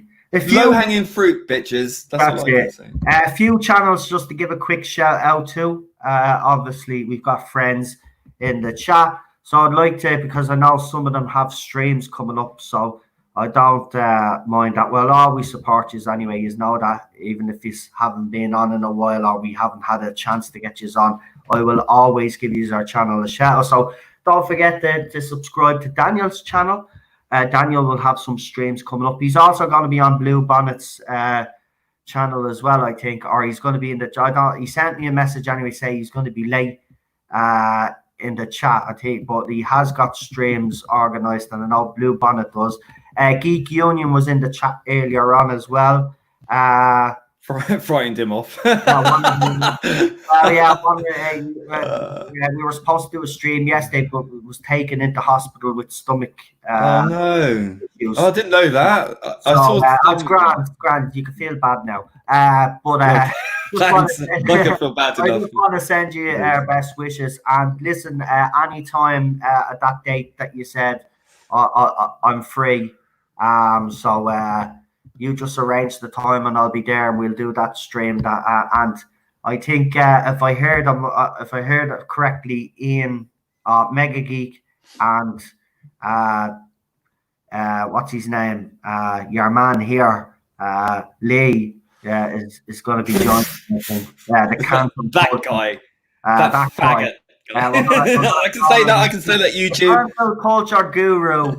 It's a food, faggots. So yeah, you can't. Can you say that word now? I know I can't, but can you? Well, I've always used it. I mean, I'm sorry. I used to get called queer all the time, and I hated it because it was used as a slur. And now it's like, oh yeah, I'm queer. It's like, really? You know, that word to me is so fucking horrible. Yeah, right. Listen, I don't care. Neurotic is on in 30 minutes. Go and check him out. I'm going to sign off now. Wait. When you guys go on to Friday Night Tights, I want you to hashtag this. I'm going to put it up. Right, go on real quick because I have to leg it. I have to leg it. Wait, it's the hashtag. Where's the fucking hashtag? Yeah, Jesus Christ. I'm sorry, I'm having a boomer moment, even though I'm a Gen Xer, which doesn't exist according to these people. No. Okay. It doesn't matter. I'll do it. No, go on. I might be able to do it. Hold on. Come on. You just look for it there. Yeah, I'll do it. I found it. Okay. Ow. Wait, YouTube. I'm just about to hurt me fucking toe. Oh, I hate that. That's the worst. It's a slow burn, that one, isn't it? Yeah. Oh, and you know what I hate as well? Paper cuts. Oh, the worst. Nasty. There's. I'll put some back there, yeah. Will you calm down, you little terrorist? There we go. As the haha. Right, but don't forget to go into Gary's stream. Also, all those other YouTubers that we support and we do have on this channel as well. You know who they are. Rabbi from Another Planet, Ball Streck. Even Lee has a channel. I don't know if he wants any of you to subscribe, but no, fuck off. Don't need you. Out there anyway. Dan from Facebook. He hasn't been here in a while, but still give Dan a shout out. Dan is doing some great podcasts there. I might get an invite. Yeah, we did the film thing. Yeah, that was out today on Rabbi's channel. Yeah, Rabbi has his movie vault as well. I will be joining him for Blazing Saddles. Actually, he sent me the movie, so but Cheryl already has it. So what we'll do is I'll watch it on the big screen, and I'm going to watch it with Cheryl actually because it's the movie that we haven't actually watched together. So we're going to watch that, and then I'll be obviously on with Rabbi for that. But listen, there's so many great YouTubers out there, as well. Listen, that guy gave me another shout out. Listen, me subs keep jumping up every time those two lads, Gary and Az, and even when Ballstreck does a stream, he gives me a shout. So I'm grateful for all the help from those guys, and I just want to give those guys a special shout out and mention because listen, you know, they get a lot of stick, but the stuff they do behind the scenes for us guys, especially me. And I have to say, they have been very generous to me. I have received a lot of support, and it does mean the world. I mean, I hear other YouTubers mentioning this channel. I have to be honest; it does give me a bit of a confidence boost because it not validates what I do, but it shows me that there's people out there that care for what I do on this channel, and you know, they support what I do on this channel. So for those big YouTubers to do that, I'm grateful. Especially Ballstrick and Gary. Other guests. And we will be bringing on Purple Lady and all the other guys that we had on before as well. I'm going to be getting the act together from next week on now. I'll be back to normal live streams. I know this week, the last couple of weeks especially, have been all over the place, but that's because, and you all understand anyway, that we haven't had it easy in this household the last few months with family and stuff that's happened, but we will be getting back to the daily grind of things what we do on this channel, and you know, there'll be plenty of guests to come, and there'll be more guests because obviously we'll be able to bring on a lot more. And as I said as well, because I know someone I'm not looking at the chat right now because I have the trailer ready to go, but I can imagine people are saying, don't forget the phone-ins. Don't worry, I haven't forgotten. They're coming back. There you go. So you don't have to worry about that. And yeah, just make sure that you go and check out the new religion. It's called the Temple of the Golden Asda. Yeah. Go and check it out, guys. And our sort of amen and our sort of amen is as the haha. Yeah. And in fairness, though, I have to say another YouTuber that doesn't even know me that long, that has been very good to this channel and has appeared on this channel as well. And I hope to get those guys actually on again at some stage. Maybe, praise him. In fairness, it'll probably be next year. I have to be honest, because with everything that's going on now and leading up to Christmas, it's going to be madness. It'll be you'd be lucky, you know, if you're able to get these guys to come on, because they're going to be seriously the shit is going to hit the fan pretty soon. The Doctor Who fandom, the shit is ramping up already next few weeks because it's already started. But when the stories start coming out and it starts being confirmed that this show is actually going to be delayed, like what we've been saying for months, but nobody believes us. We're all liars, by the way. But it will be. When that starts, the shit is going to hit the fan, because then the J-bots or the Tinkerbells, as they call them, will guys, that we've been telling the truth, like we always do. And listen, I'm not claiming that I get everything right on this channel. Haven't always got everything right on this channel. But we're fans. We talk about things, whether they're rumors or not. You know, we talk about. Why are you talking about this for? Well, it's newsworthy to me. It mightn't be to you. Because it interests us.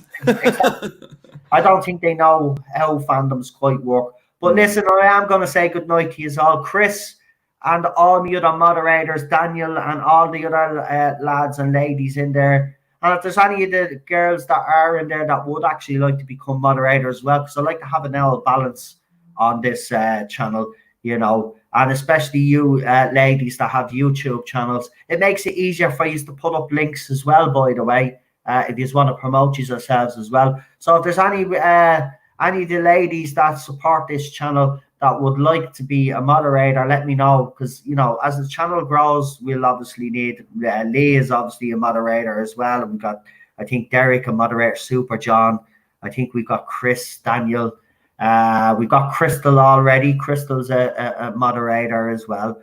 I think Crystal's the only woman moderator that I have actually. Misogynist. Oh, well, we have to correct that. So, like, you know, yeah, I am. I don't have enough women as mods. Jesus, I'm a disgrace. I should hang my head in shame, shouldn't I? I'm not stunning and brave. I'm sorry, Lee, for letting you down. No, you're a disgrace. Oh, because I apologize. Oh, Jesus, I'm doing everything that you hate. Oh my God, I'm so offended. I'm real sorry. I'm so offended. Okay, just listen. Right now, I'm so offended. I'll let you go into your safe space. It's okay. Or do you want me to go into my safe space? Yeah, I think that would be best. Okay, hold on. Okay, because like I'm so deeply offended. Okay, and how long are you going to be offended for? I'm like permanently offended. I love it. We're Lee Anthony Davis. I'm glad to be here, Lee. It's always good, Lee Anthony Davis. Listen, you wish all my best wishes and lots of love to both your mums, yours and Cheryl's, and I hope that they get well soon. Thank you.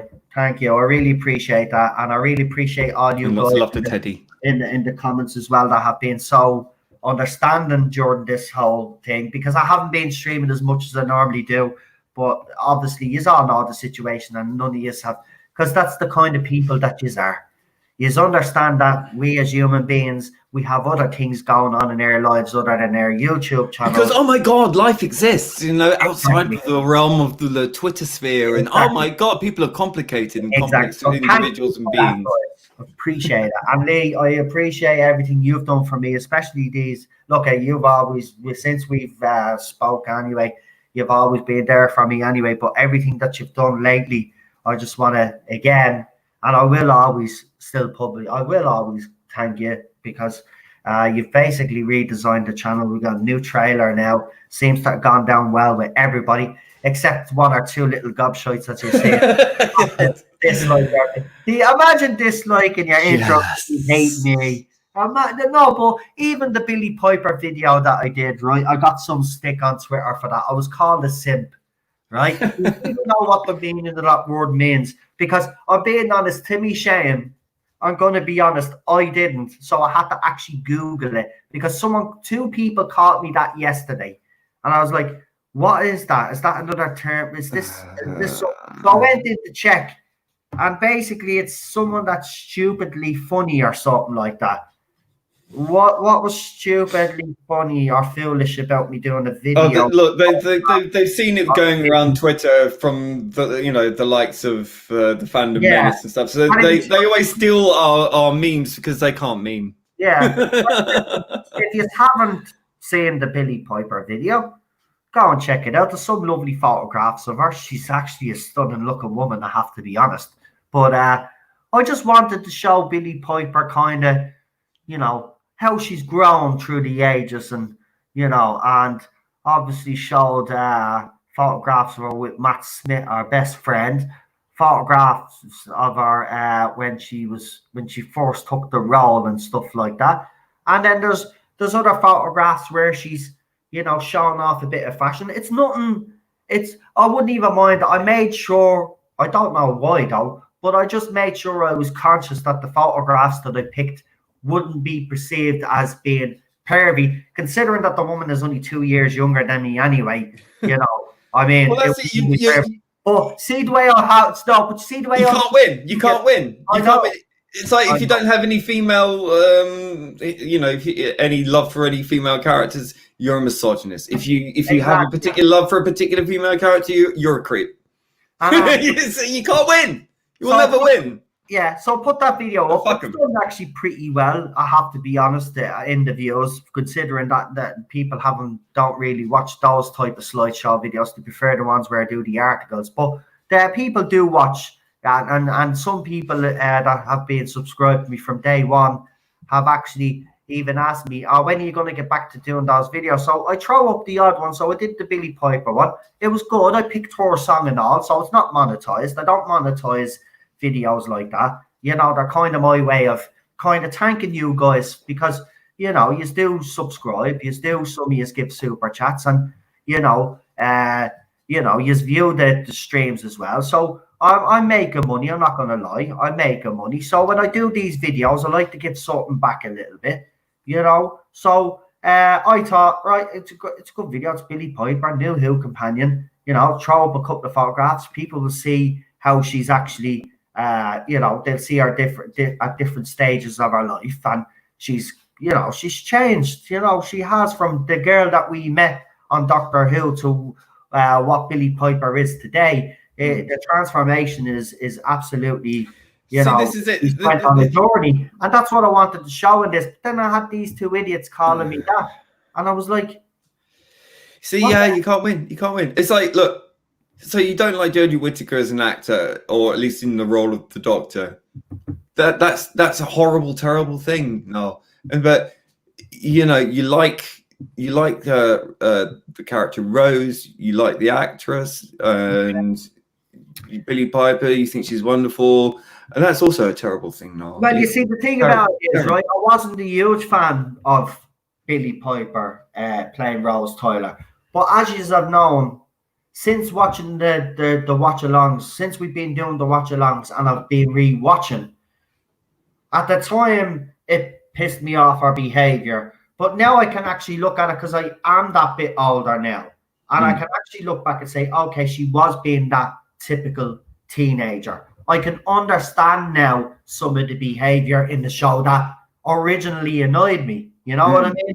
I understand now. And I don't think we'll ever say the same for Jodie Whittaker. I think that's out of the question. That's the thing.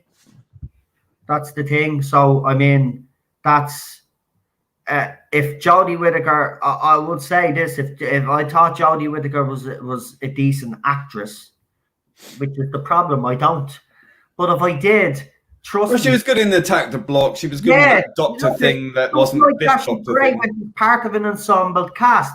But when she's a main actress, I'm sorry, she just doesn't have the accent. Well, she's more your independent film type actor, or your soap actor. She's not more than that. She's certainly not fantasy level, science fiction. Our father Chris Miller, that we had on this channel, accent actually sent me a nice little has sent me a message on. He's looked at the post and he said the Jodie bots are mentally ill, and that's from a priest. Father. You should be saying they're possessed. We had Critter Father on, and I actually behaved myself, believe it or not. I don't actually think I dropped any F-bombs, Jordan. That's straight. Oh, I don't care. I really don't care. Yeah. Look, I'm not a religious man, I but know, but I do have a profound respect. But I still, I'm not going to change my behaviour. But here's the thing: he knows I'm the same, but out of respect, it's just respect. You know, I did go to church. Oh, he's a worldly man, I'm sure. But out of respect, I didn't drop any F-bombs. So I think listen, he's in the Doctor Who fandom. He's got an unpopular opinion. He's probably heard plenty of F words. Oh, of course he has. He doesn't look. He's not. I think it's different if you're saying it in a sort of jolly way, and you know you're not directing it specifically at him. I think it's not a fan anyway. And we had him on here. He's great. I have to get Father Miller on again. Actually, we should get Father Miller and Rabbi on together. That'd be great. I mean, he was on the chat earlier with the rabbis live stream, but that'd be great. Rabbi and an Irishman. I know it's a perfect joke. It's like a whole setup for a joke, a bad joke, but a funny one nonetheless. Yeah, it's a racist joke now, isn't it? Yeah. Tasty. Look, I know. But the thing about me, an Englishman, Irishman, a rabbi, and a priest. I mean, it's come on. I know. will fly in, but here again, though, it's very interesting when I did speak about the Billy Piper video. We need Daniel as well as discussed. But you see, this is the thing. I was conscious because of what's going on. So you say that we're not even. I am, but I shouldn't have to be. I should be able to create a video and not have to worry about upsetting someone because Billy Piper might have a skirt on that's too short or something. It's like when Karen Gillan played the role. The most complaints that I actually had about Karen Gillan, people were giving out about Karen Gillan, was the fact that her mini skirts were too short. Well, you know where the mini skirt came from. You know where the mini. A man eater, because she basically and she turned the Doctor and Rory into. Okay, you still have a point that she was a strong feminine character, and yes, she called the Doctor and Rory her boys. They were her boys, though. It was affectionate. It was done in an not like a patronising way. And listen, by the way, they're family. That was they were real family. We find out the fam like she met 5 minutes ago. You know, it's like they're her boys. There was a connection there. Yeah. See the thing about it's a term of endearment. It was always got. Listen, that Tardis team is the fam. That's the fam there.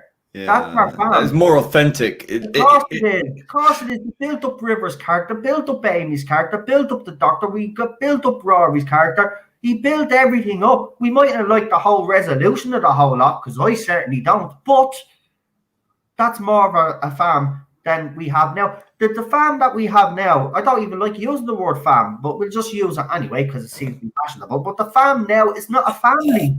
I'm sorry, it's not a family. Those, I'm being honest, they don't. It's so artificial. They don't have that feeling. And Christian is supposed to be great at writing family drama, right?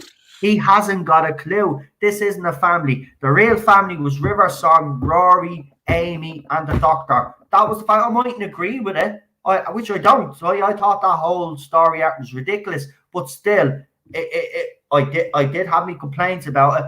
But I cannot criticize Moffat for trying to do something. And you know what? It worked to a certain extent. Just because I didn't like it, everybody else in the fandom seems to be. Fandom since Doctor Who started has always had divided. I think ever since Hartnell regenerated into Patrick Troughton, the fandom was divided. Then it's always been that way. And these noobs come in and say it's not for you, and it's like you didn't watch it then. And it's like, well, look, you know.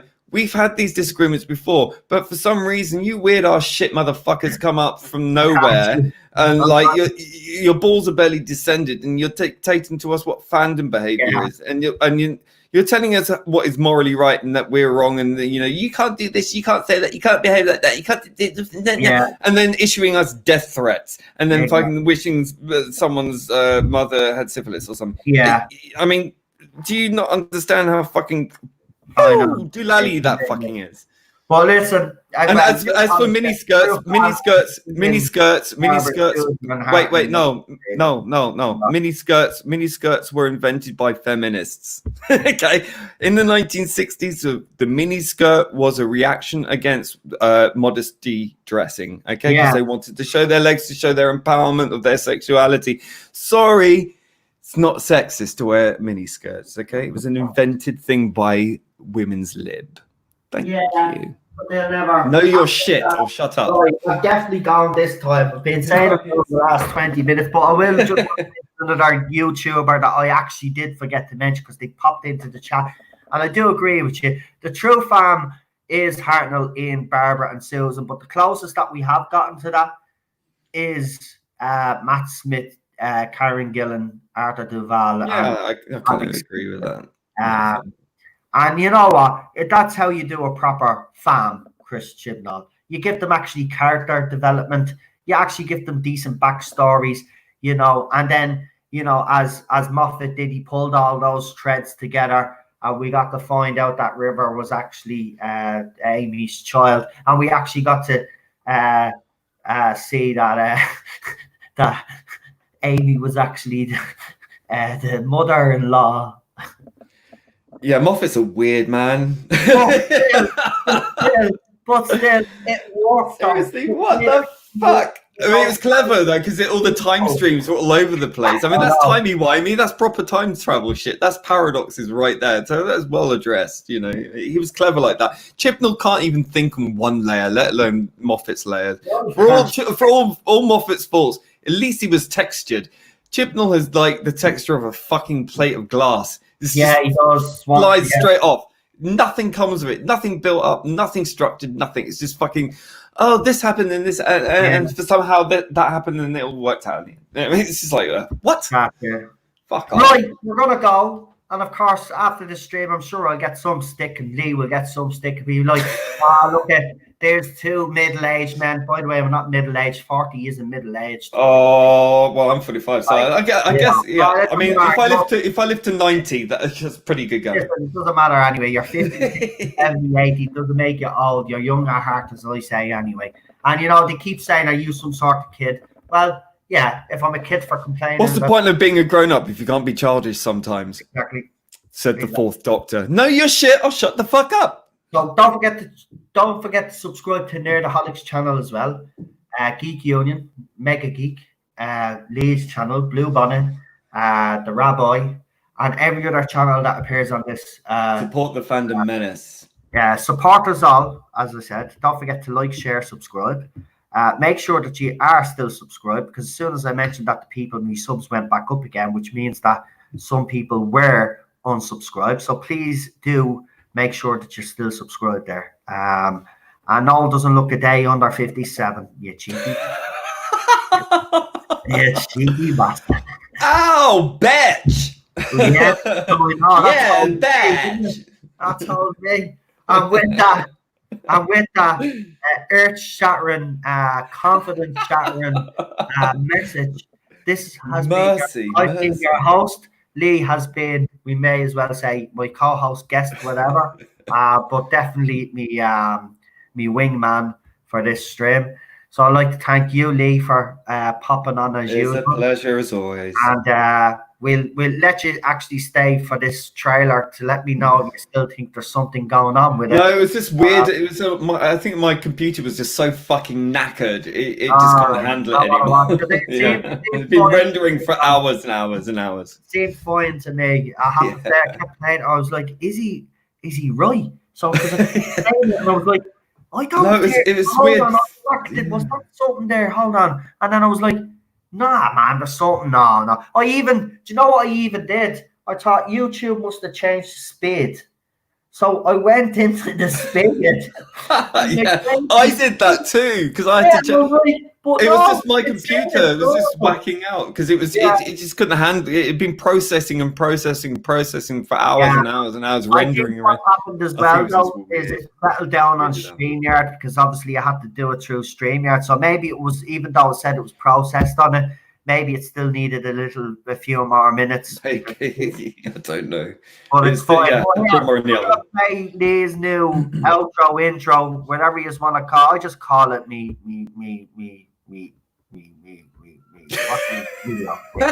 don't even know anymore. I don't even know what to call it. Look, we'll just call it Lee's amazing work. And by the way, as he said, he created everything back, but he did say he didn't create the TARDIS, but he had to enhance the TARDIS or do something. I had to change it, yeah. So he still had to change it. So everything. It's the first thing I've ever done using this program, and it took 3 weeks. So 27 seconds. It took 3 weeks, but it's the first time. It's a new software that he was using. New thing. He never used this before. And by the way, this is his first effort. I'm pretty okay with it. I mean, this is his first bit of work using that, using this software. So I am hugely impressed. I love when the TARDIS flies in. Well, wait, you see, this is epic, right? I have to be honest, right? You said it. I don't want to go on and harp on about it all the time, but I really do because it's fucking deadly. But when you sent me these photographs, I was like, oh my god, that looks amazing. And then he sent me it, and he says it's ready. And I went and I checked it out. But of course, Lee, you'll see it when I put the trailer up on Facebook. He wasn't happy on YouTube. I'm like, no, it's perfect. It's fine to me. You'll see it. No, it's fine to me, Lee. Everybody's saying it's great. By the way, I think that's some great comments. By the way, I think it's been viewed over, if we add up all the views, I think it's over 300 times on Twitter. And I think it's still going.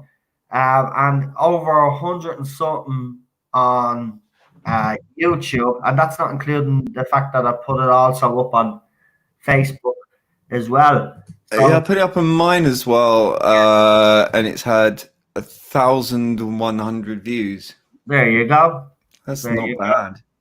So it's gone down well with everybody. Obviously, the salty bastards out there say, "Oh."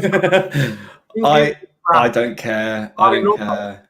I love it. As Geek Union said there, it's a phenomenal piece of work. Thank you. Thank you, Geek Union. Super chat. Someone said, my super chat. Oh, yeah, you had the super chat. I forgot. Did I? I did see it. Yeah. Right, we don't want to miss a super chat. Lee Anthony Davis.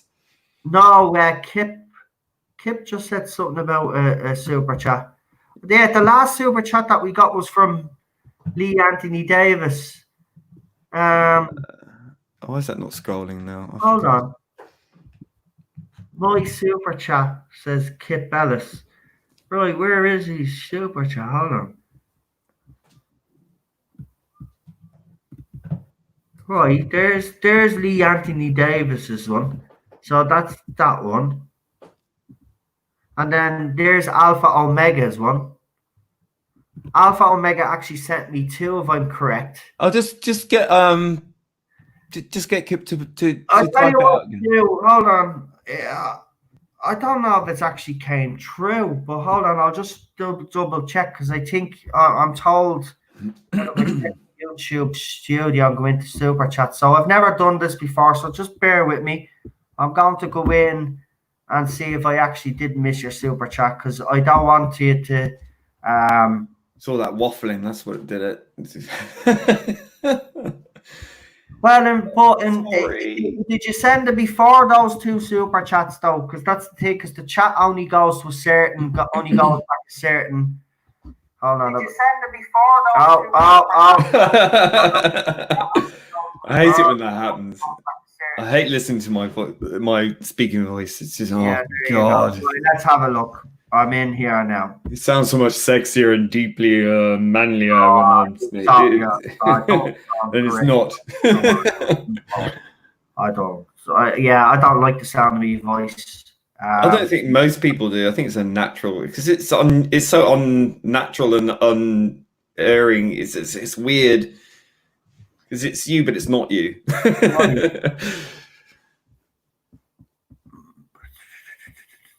Pop out. There we go. Right. So, super chat.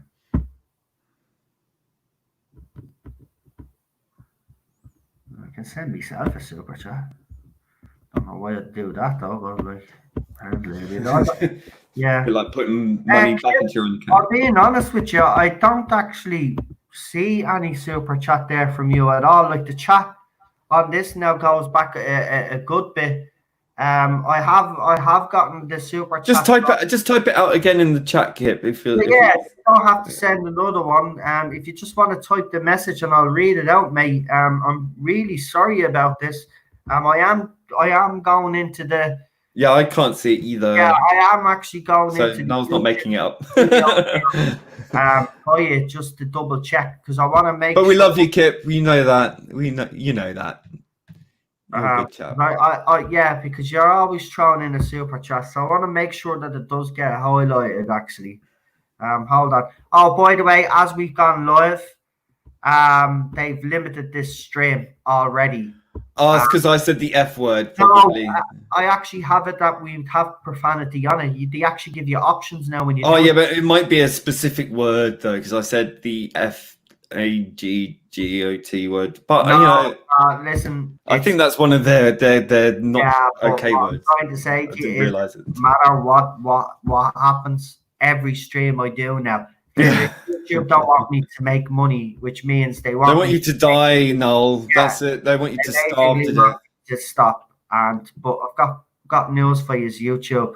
I was doing this when I wasn't making a penny, and I will continue to do what I do because money isn't the biggest factor in all of this. Not saying it doesn't help, of course it does, but it's not the main factor. Get Patreon or something. I go into community. And then I check the super chats, I think. Right, I don't see it. I actually don't see it. I don't think it went through. Great way to end, says Kip. Is that the super chat? Don't sweat it. What you do is just put the chat. I think he's put it up. He's just a great way to end. All right. Is that what it was? Okay. Well, listen. Thanks for the super chat. I don't know if it's actually gone through, to be honest with you. I don't see it. I have checked on both. I just don't see it. But listen, no need. We've read your message out now. But listen, thank you for being so generous. I just wanted to see if I could find it because it isn't, I hate that. I'd hate to think someone sent me a super chat and I didn't read it out. So if you want to, I don't know, is that, it's in the chat now, problem being. And then Derek says, or the normal chat. Kip's just laughing. It's not really helping. It's not helping. In the chat. Maybe he's just winding you up and he's just like, yeah. They just want us to stay on longer and make twats out of us. Kill you all now for that. Thank you. You're supposed to make the Tardis zone look good, not like a fool. You're supposed to have this reputation of being a bully and a tyrant. You have to keep it up. Oh, Zeke Noel. Oh dear. So yeah, right. We're gonna leave. I've blown enough smoke up Lee's ass, and I'm just getting ridiculed now. I'm just getting used to it. What? So I'm gonna go now. I'm gonna run to my safe space. No more. I want more. And I'm gonna cry. Right. That's what apparently I do. No, I've got to go and I've got to go and blow smoke up Az's ass on the Friday Night Tights and worship him. Yeah, I'll see you in there, mate. I'll see you in there. The new religion is the Temple of the Golden Asda. I'll pop in for an hour. I'll pop in for an hour or so to the lads because they've been so they have me moderator anyway. But I'll pop in because I'll be popping up on their streams a lot now more than what I have been doing. Obviously, with all the stuff, I haven't just been, caught up on a few. I'm not going to sit here and say I've listened to every single stream that they've done because that's a lie. But I have watched the streams that I've been able to watch. So it'll be actually great to listen to one live and actually contribute in the chat as well. Oh, Kip Ellis says, I think this is it. This is the one. This is his super chat here. Wow. Chibnall sucks. That's why it probably didn't come up because YouTube doesn't like things like that. Like bad words. So yeah, I don't know now. I don't know how that works. If YouTube blocks the super chat that has certain language in it, do they stop you from getting the super chat? Because that would be a kick in the balls if they didn't. Imagine. All right. Well, check your statement. Make sure you weren't charged. No, I'm not up for that. But we will listen. As you did write it up, I will put it up. Chibnall sucks J-bots and nuts and Noel and Lee rock. Thank you. Thank you. You rock too. It was there, Noel, in the chat. You just missed it. You are winding me up now.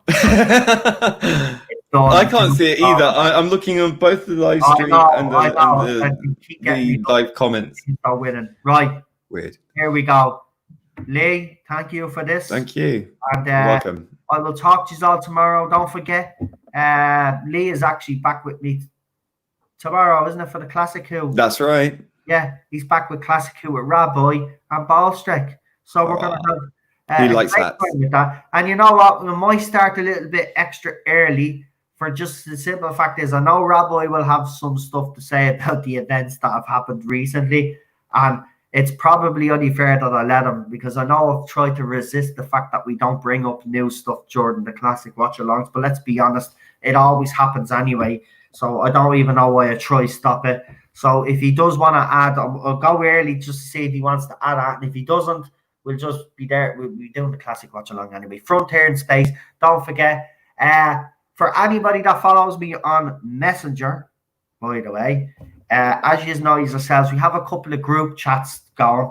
Rabbi actually put the link to the actual episode that we're watching tomorrow in one of the group chats. So what I decided to do was share it with the rest of the group chats. So if you don't have the story, you will be able to get the story. So go and check out the group chats on Messenger. You know what they are, you guys. You can just alert other people as well that you know that want them, and you can forward it along. And we get as many people as we can to watch. Right. Oh, don't tell me Alpha Omega said you didn't read mine either. Right. I did. Oh no, this is hell no. I did. I read his one out and I put it up on the screen. 2 of them.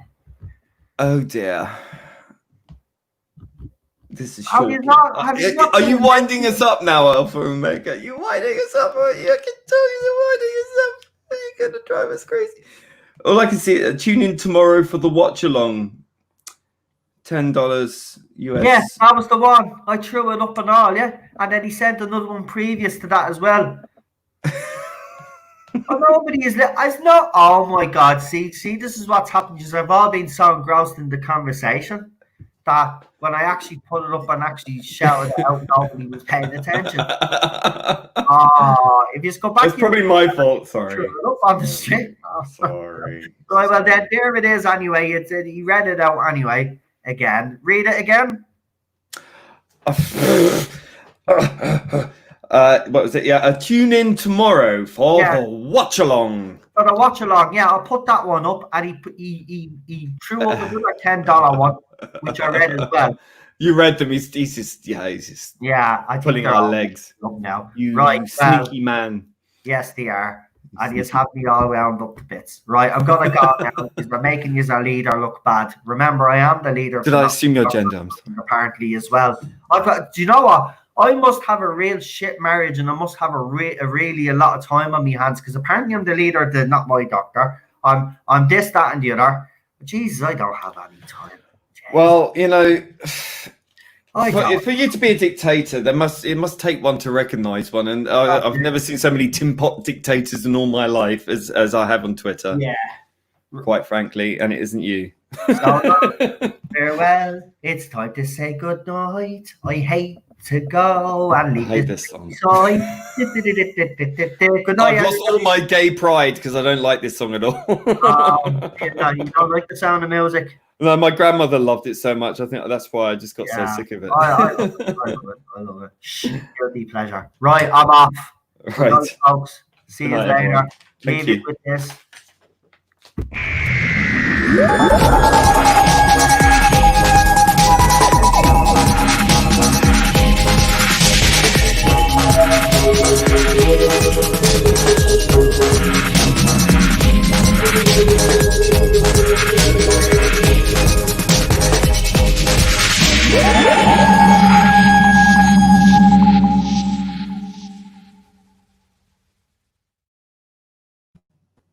I do like the end of that. I'm quite pleased. Yeah.